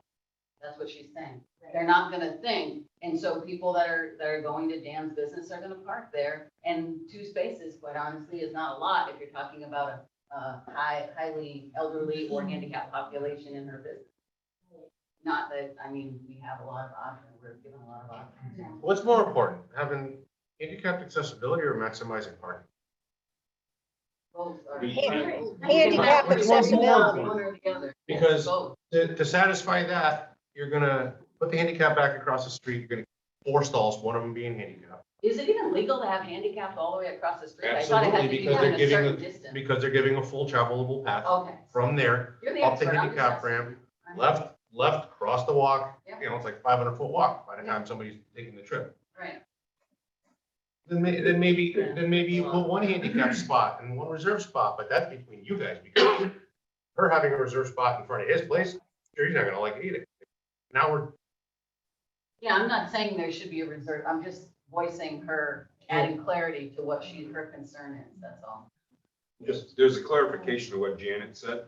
The owners of the building and businesses did not agree to pay Yeah, a we lease. did not agree to pay a lease, we agreed to investigate what the lease would cost. And I hope the So state that's would have important. consideration and only charge a nominal $1 a year fee for the disruption. We No, don't know. I We don't that. know. I'm just putting it on the record. I hope it's a nominal fee. Yeah, he's just clarifying that Janet had said we agreed to lease it from the state when that agreement hasn't taken place yet. I'm sorry, I misspoke, but at least you were willing to Laura, know that, acknowledge that the state will be leasing those spaces and you're willing to consider it. Right, I just wanted to clarify, Janet, with Yes. all the. Thank you. wanna Can add. we, Tina, like, I'm not here. Did everybody get a chance to speak so that we can move on in our agenda? I believe so, Janet, and, I mean, it is at your discretion as chair to close citizen comments. I think everybody has had the opportunity to speak. If anybody has any new thoughts to share, I would say now would be the time so that we can move on to the rest of the agenda. Just a quick question as a matter of public record. What is her title? Janet is the chair of the Mill Sites Redevelopment Advisory Committee, which is what this, Gil and. the Mill Sites is actually a district. It's the district we're sitting in. Our committee has been in existence for about 10 years. In her professional life? No, in her role as chair of that, who does she technically respond to? So advisory committees are advisory to the Board of Selectmen. The Board of Selectmen?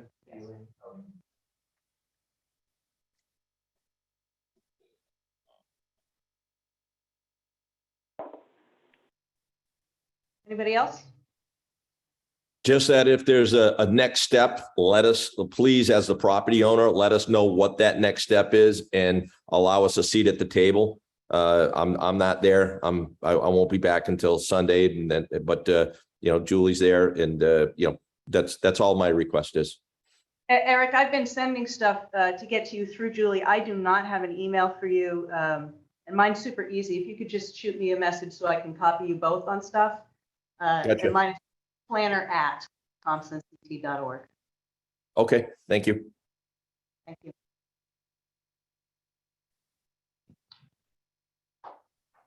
Hey, Janet, you've got the floor. Okay, again, thank you, everybody for coming. Also, you should know that we do have a vacancy on the Mill Sites Redevelopment Advisory Committee. If anybody out there in the audience would like to join our committee, you could send in an application through the Board of Selectmen.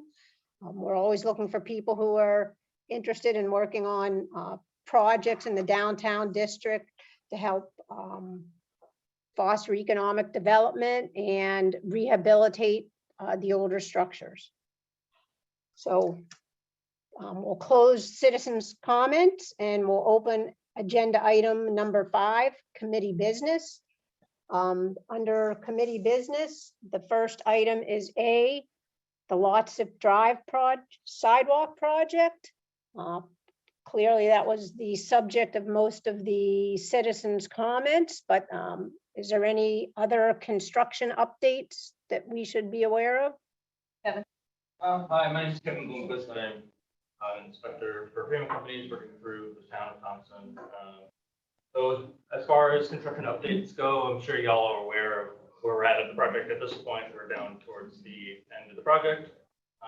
As Armin was stating, that all the curbing is in, so I think one of the concerns with the state was coming in and paving up to the curb line per plan that was established right at this point. I'm guessing, Armin, that we're all set for. Lawson going north, we have like 80, 90 feet left, and it was a minor design change that we just, we're putting in Monday, Tuesday next week. Awesome, okay. That's that date.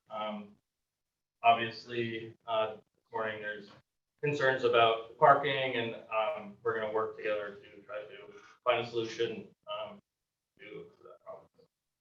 So, have that update for? Yes. Thanks. What I actually, it is interesting. I don't know what, like I said, I couldn't understand who was speaking, even though I could hear most of what was said in the citizens' comments. But I actually also did wonder why there was the gap in the sidewalk in front of the old post office. I know there's commercial vehicles that use those driveways in the area, but it does seem like right in front of the building that we should maybe consider putting sidewalk there. I don't, in a change order or something. I know Du Yang said he would look into that, and Kevin's and Armand are on the site all the time, but I wondered the same with them.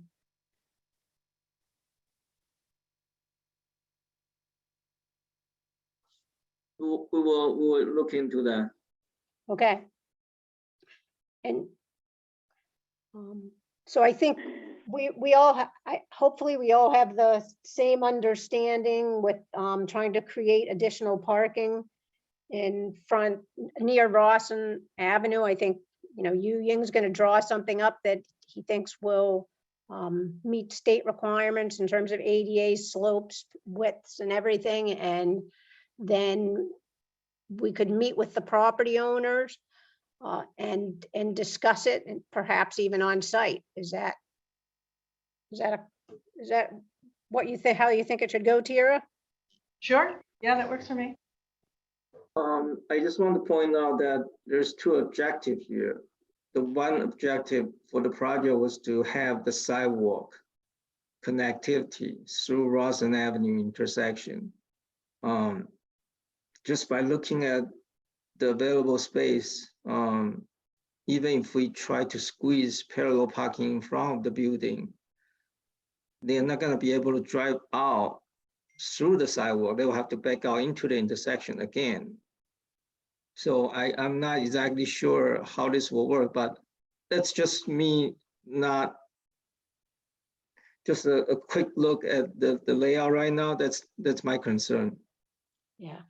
When we were there on site, Yu Yang, it did look like people pulling into and pulling out of that spot would actually not be doing it directly from essentially they'd be entering the end of the driveway for the building and then pulling into the spots, which means to pull out, they'd be backing into the existing driveway.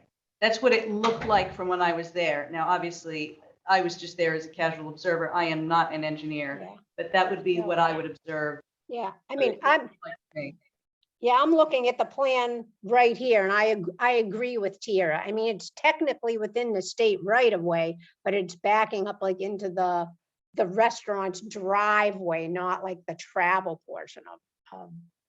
Right, so if the state permits Riverside it to Drive. be leased, then they're acknowledging that they're giving permission. So that's the unknown. We don't know that.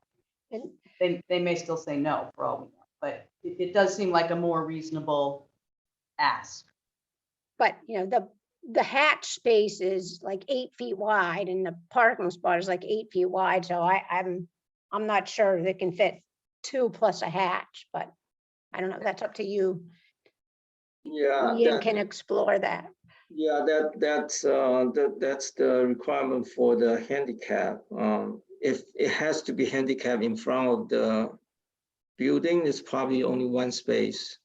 If we want to keep the handicap on Roslyn Ave, then you might be able to squeeze 2 spaces. But again, they will have to back it into the Roslyn Avenue intersection, the hatch area, which if you look at the property line closely, is still within the state right of way, where they are backing into. Right. Yeah, but that's if the state agree with the lease, then that should not be an issue. Okay. And is there any way of finding out what the cost to the property owner would be so that they can evaluate that? I mean, we don't want to go too far down the design road if he's going to say, no, that's unaffordable.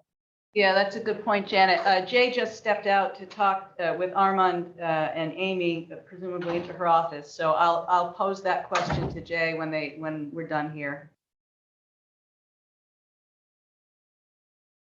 Across the street somewhere, building in for businesses, they're talking about. So, yeah, I personally don't have any feel with what the state charges for leased parking spaces. Yeah, neither do I. There's- Hold on one second, Janet. There's somebody. green right across the street. There's literally a park. Swanson Park. Yeah. I mean,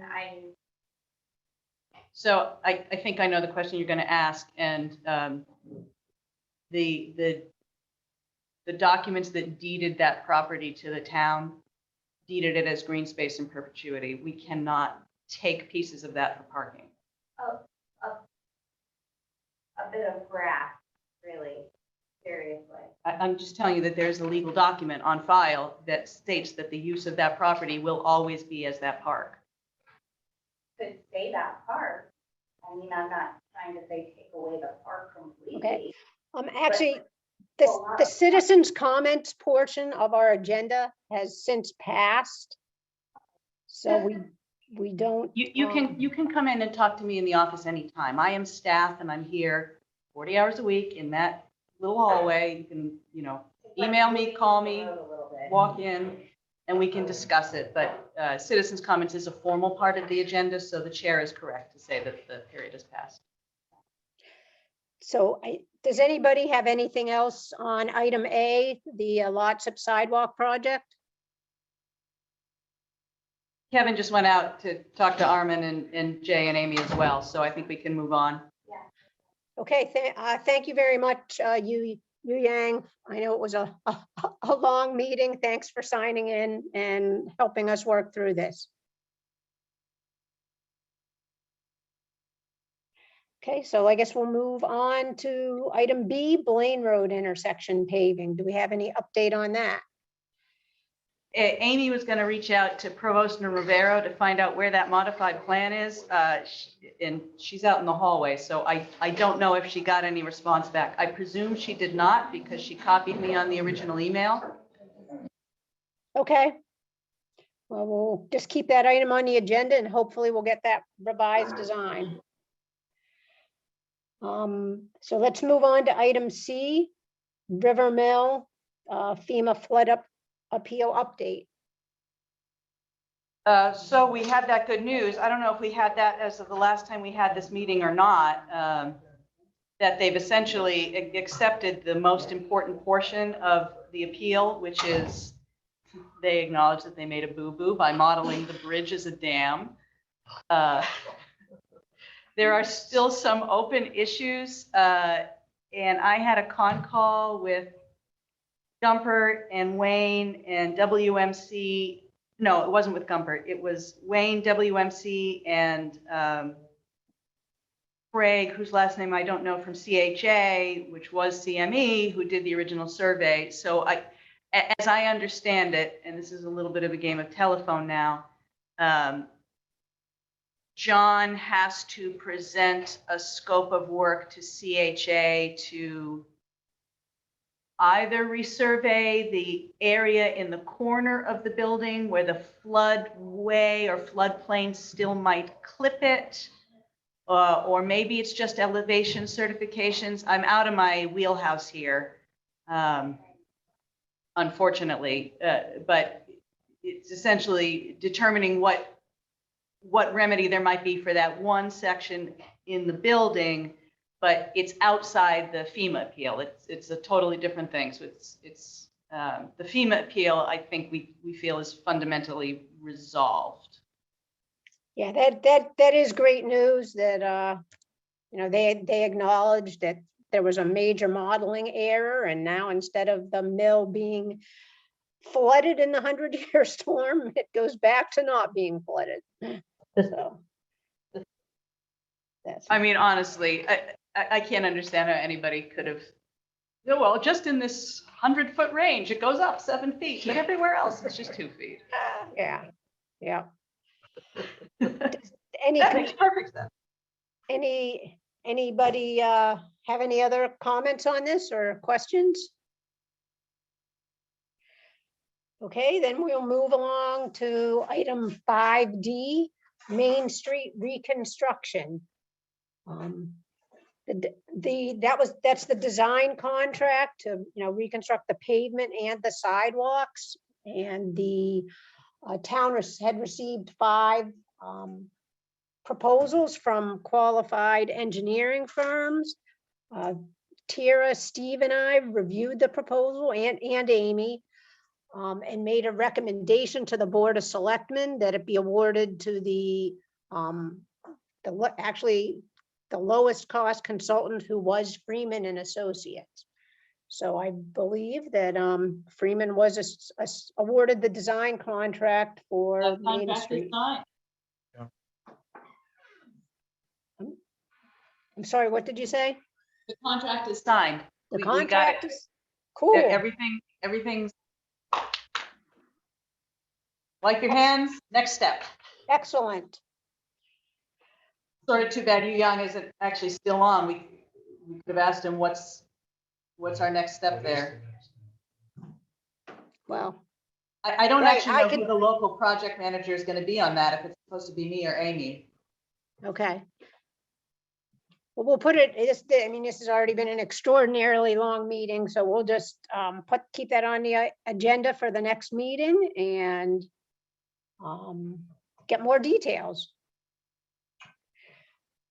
So item E, additional streetlights on utility poles over the new sidewalk. Isn't that interesting? It was actually Ken Bosley saw the need for additional lighting. And so I asked him, should I put it on the agenda for this meeting? And he said yes, even though I believe he may not, I believe he's working today and he may not be in attendance.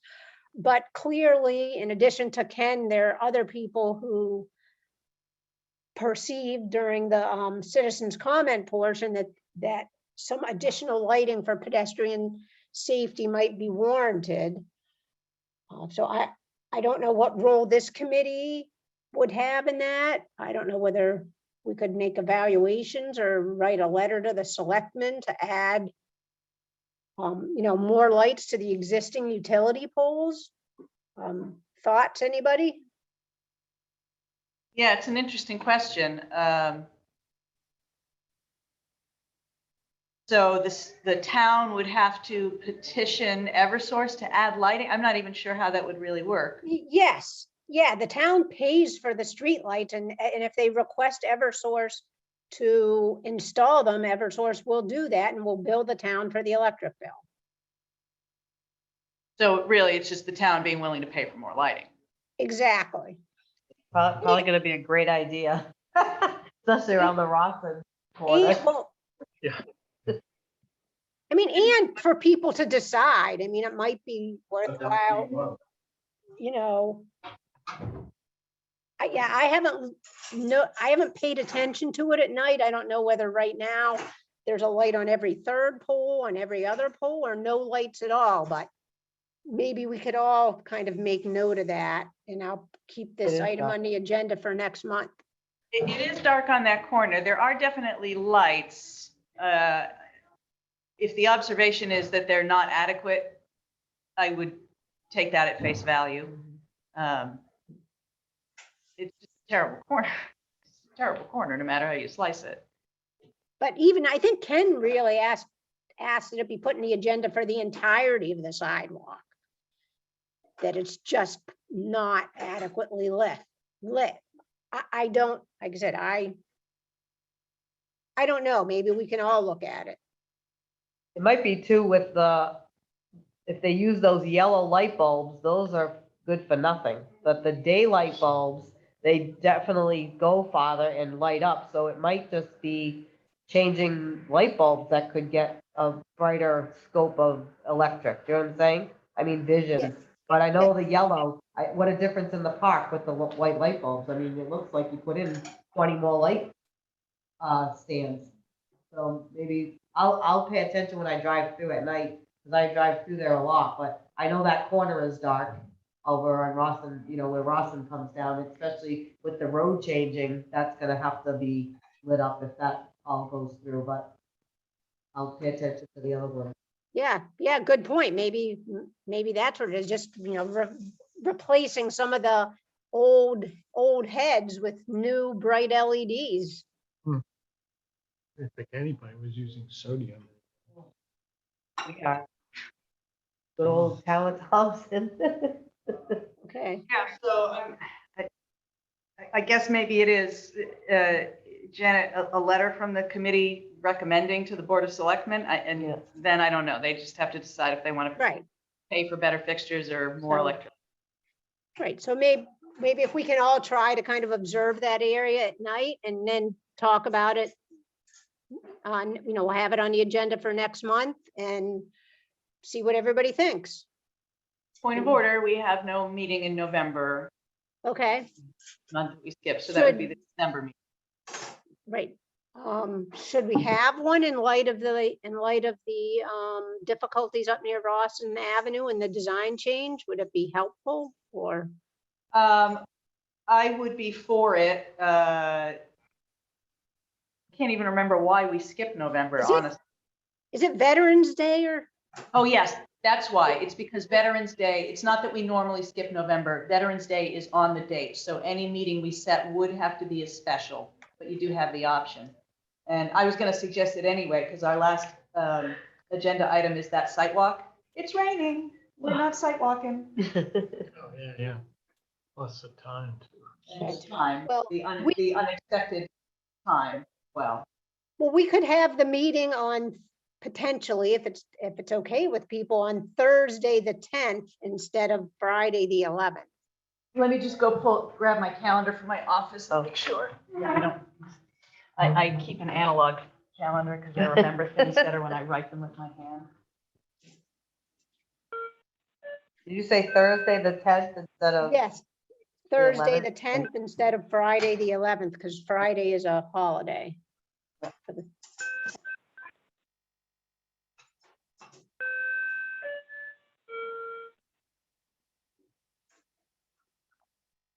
Day, but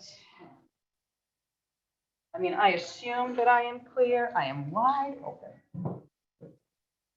Does anybody else have any difficulties with that day that they know of offhand, or should we just go ahead and schedule it? Schedule. Fine with me. Yeah, And we'll make it, still there. We're glad you're still there, Joanne. so we'll make it a hybrid meeting again, so that we should hopefully be ensured of having a quorum in case somebody can't be there in person. Oh, by the way, you said we have an opening on MSRAC. Does that mean either Bernie or Norma resigned? Because as far as I knew, we were full. No, I thought we were gonna have 5 members and 2 alternates, and Ken is one of the alternates. Did we say 2 alternates? Okay, all right, so that was my confusion. All right, never mind then. Yeah, because there was a time, I believe, when Steve had somebody he thought was interested potentially, and so that's when we went to that format. Okay, all right, that was my confusion.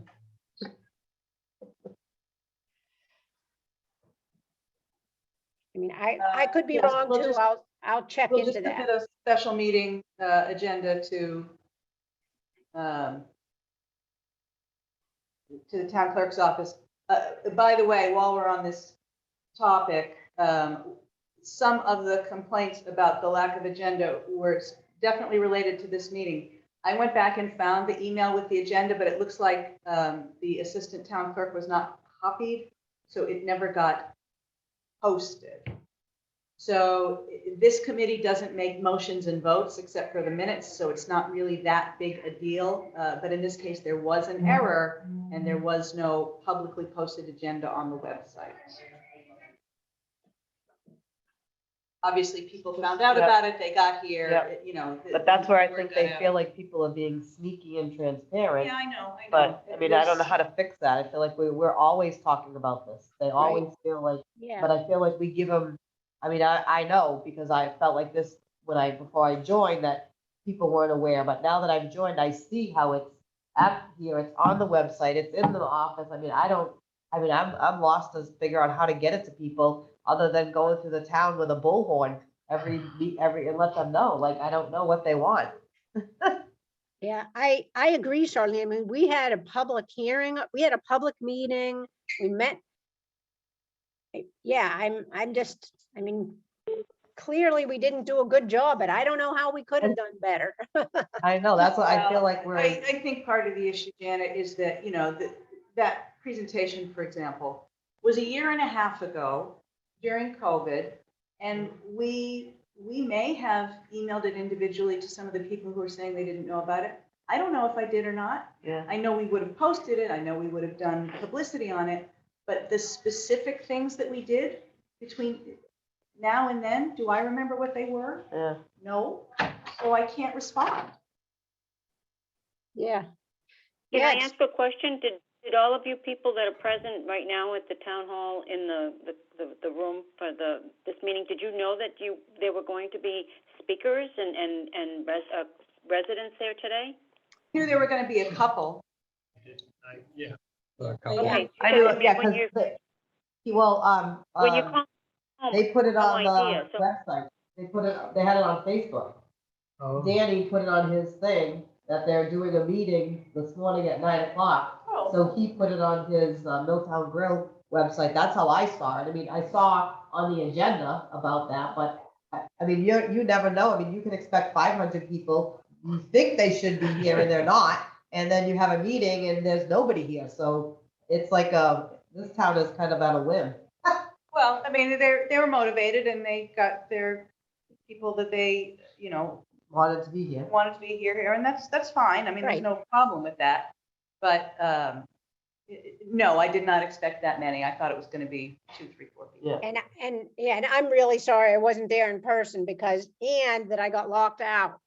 I lost my internet at the beginning of the meeting, so I really felt like, Well, while you were gone, we all took a vote, and unfortunately, you're fired.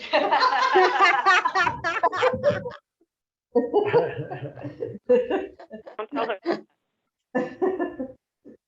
Especially when you call in from home, you don't have any idea. I just assumed it was just Steve and Tara and just the skeleton crew because you said there weren't even people there. So then when people started standing up and talking, the people at home had no idea that your room was packed. So maybe it's my fault for not being present in the meeting, but it might have been helpful if I knew that there were a bunch of people there. So because I was shocked every time somebody stood up, and they didn't really introduce themselves every time they Yes. spoke either. It was Yeah. very confusing for us on the phone. I've been to other town meetings where it's people are supposed to identify themselves and they have a time limit. And today there was no time limit. I felt that was To identify correct. themselves, Joanne, but it devolved fairly quickly. So yeah, for us folks at home, especially Janet being at home, it was confusing for us. So, well, Gonna have- anyways, it's I'm done. gonna We'll have see a you next wonderful month. time putting these minutes Okay. together. I'll tell you that. Right. We thought about moving to the high school. How many people were there? I don't know, 20-ish? Yeah. 20-ish? Really? Really? Yeah. Oh, my Wow. God. Like Oh, our man. most populated. And, oh, yeah, and if I would have been in Thompson, I would have been there in person, but I'm up in Maine, so. Wow. Wow, 20 people. That's incredible. That is a town Yeah. thing. Are we adjourning yet? No. One more Who- thing.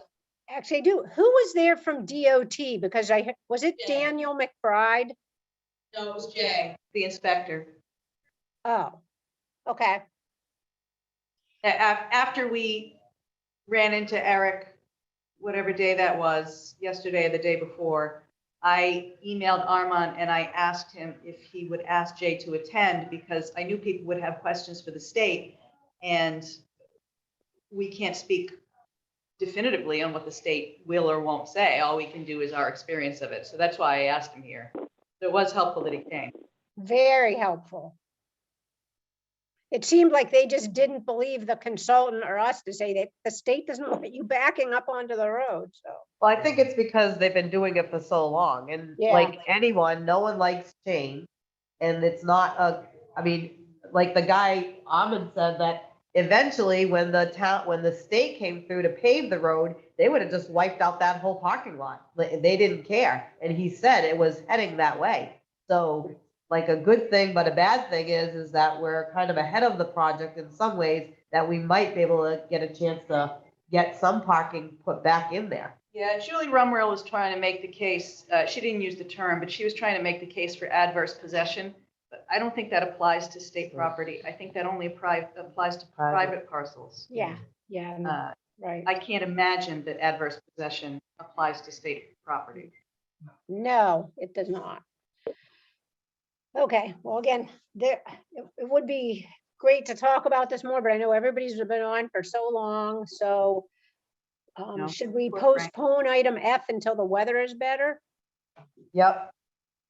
I'm not getting my hair wet. Yeah. Well, we're Okay. definitely not going on the sidewalk, but I don't Right. think anybody's really come up with any Right. specific. And maybe if it's nice enough to look at the park, that we could look at some of the lighting situations too. I mean, I know it will be daytime, but if we might still be able to observe whether there are lights on the poles or not lights on the poles. I wonder if, it probably wouldn't really apply. When you said that, I'm wondering if that grant would cover new lighting fixtures. You talking about Rockland Park, the park by across the street?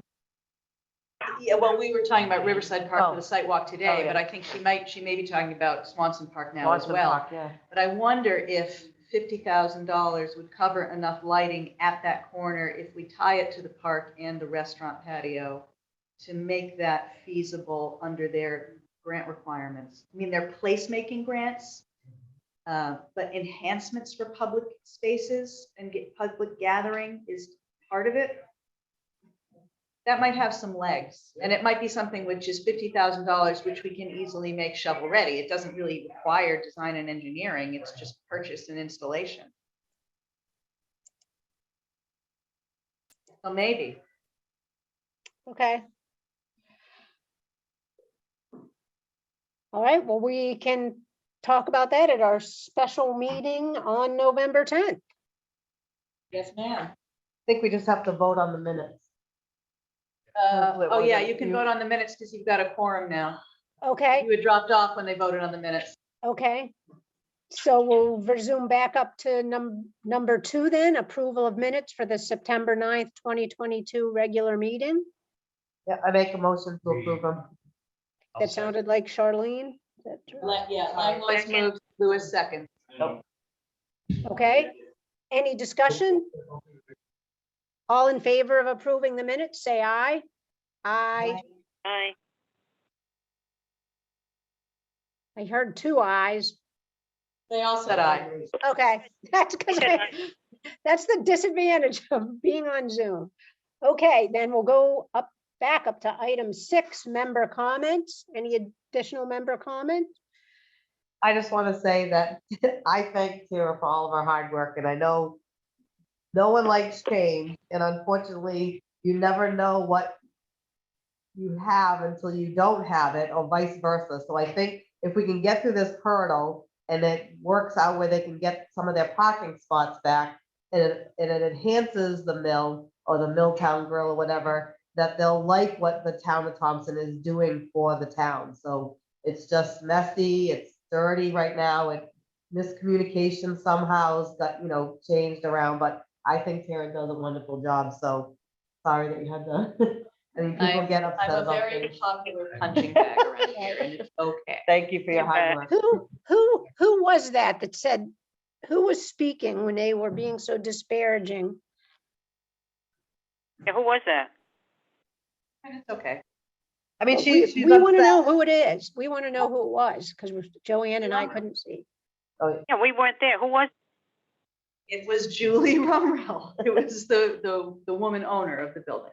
Oh, boy. Okay. And Well, so I thank you think for telling that us. she was upset, and that's rightful. She has that right to be upset, but I mean, Tara does a lot of hard work for Thompson, so. Right. And And we really need to communicate better, Janet. I know, but I also feel like, we as a committee try not to like pander to special interests. We're trying to look at the whole community, the whole town, the big picture. And the people who were in the meeting necessarily don't represent that. There'd be a lot of other people who would think how beautiful the enhanced landscaping at the intersection would be and how they look forward to that outdoor dining. So Yeah. you have to keep that in mind as well. I do have to say, I'm disappointed with the Dunkin' Donut sidewalks. Like, I get it, they were just put in, but I feel like it's piecemeal. Do you know what I'm saying? Like, when we did it, we should have just went right through. It doesn't matter if you're doing something and we're trying to bring the town of Thompson together, then just do it, because it does look tacky. And Tom Angel's right, that area is horrible. Yeah, honestly, And I then- didn't think that was a planned gap. I Yeah. thought that was something they were going back to. So, Yeah. yeah, and I then- had no idea that was not in the plan. Right, and then the Dunkin' Donut one and the other one, the one by, across the street from LD's, I mean, that apartment house, is that like that's a wide open gap with them coming out the apartment house there, the store, the general store, that market, that looks tacky, like, I don't know, it's like everything looks great on a plan. And so we approve a plan, everyone loves the plan, but then when it's actually coming into place, you can see where it lacks some curb appeal, and no pun intended, but it looks a little choppy over there, but I don't know if you can fix that or whatever, That's but. their driveway that. We're waiting until he has a day that doesn't have pollutants. That's the Cause we problem. have, it's gonna be it's like 2 50-foot driveways. The first one to the apartment thing, Yeah. and then there's a bit of sidewalk, and then the next one is like another 50-foot apron that goes to this, So maybe it's just not finished yet. We're trying to do it to not mess with the business owner, mess with him as little as possible. All right. That's why it's on that. And that's just redoing the apron. Correct. Right. It's just Right, one so there's no gap that- curb, there's it's no just. No, it's just a concrete apron. Yeah. That's all I have to say. Okay. All right, are there any other member comments? All right, then let's adjourn this meeting, which may be the longest meeting we've ever had. And I thank you all for coming. Sorry I wasn't there in person. That's okay. Have a good time up in Maine, Janet. Thank you. Thank you. Got it. Bye. And Joanne.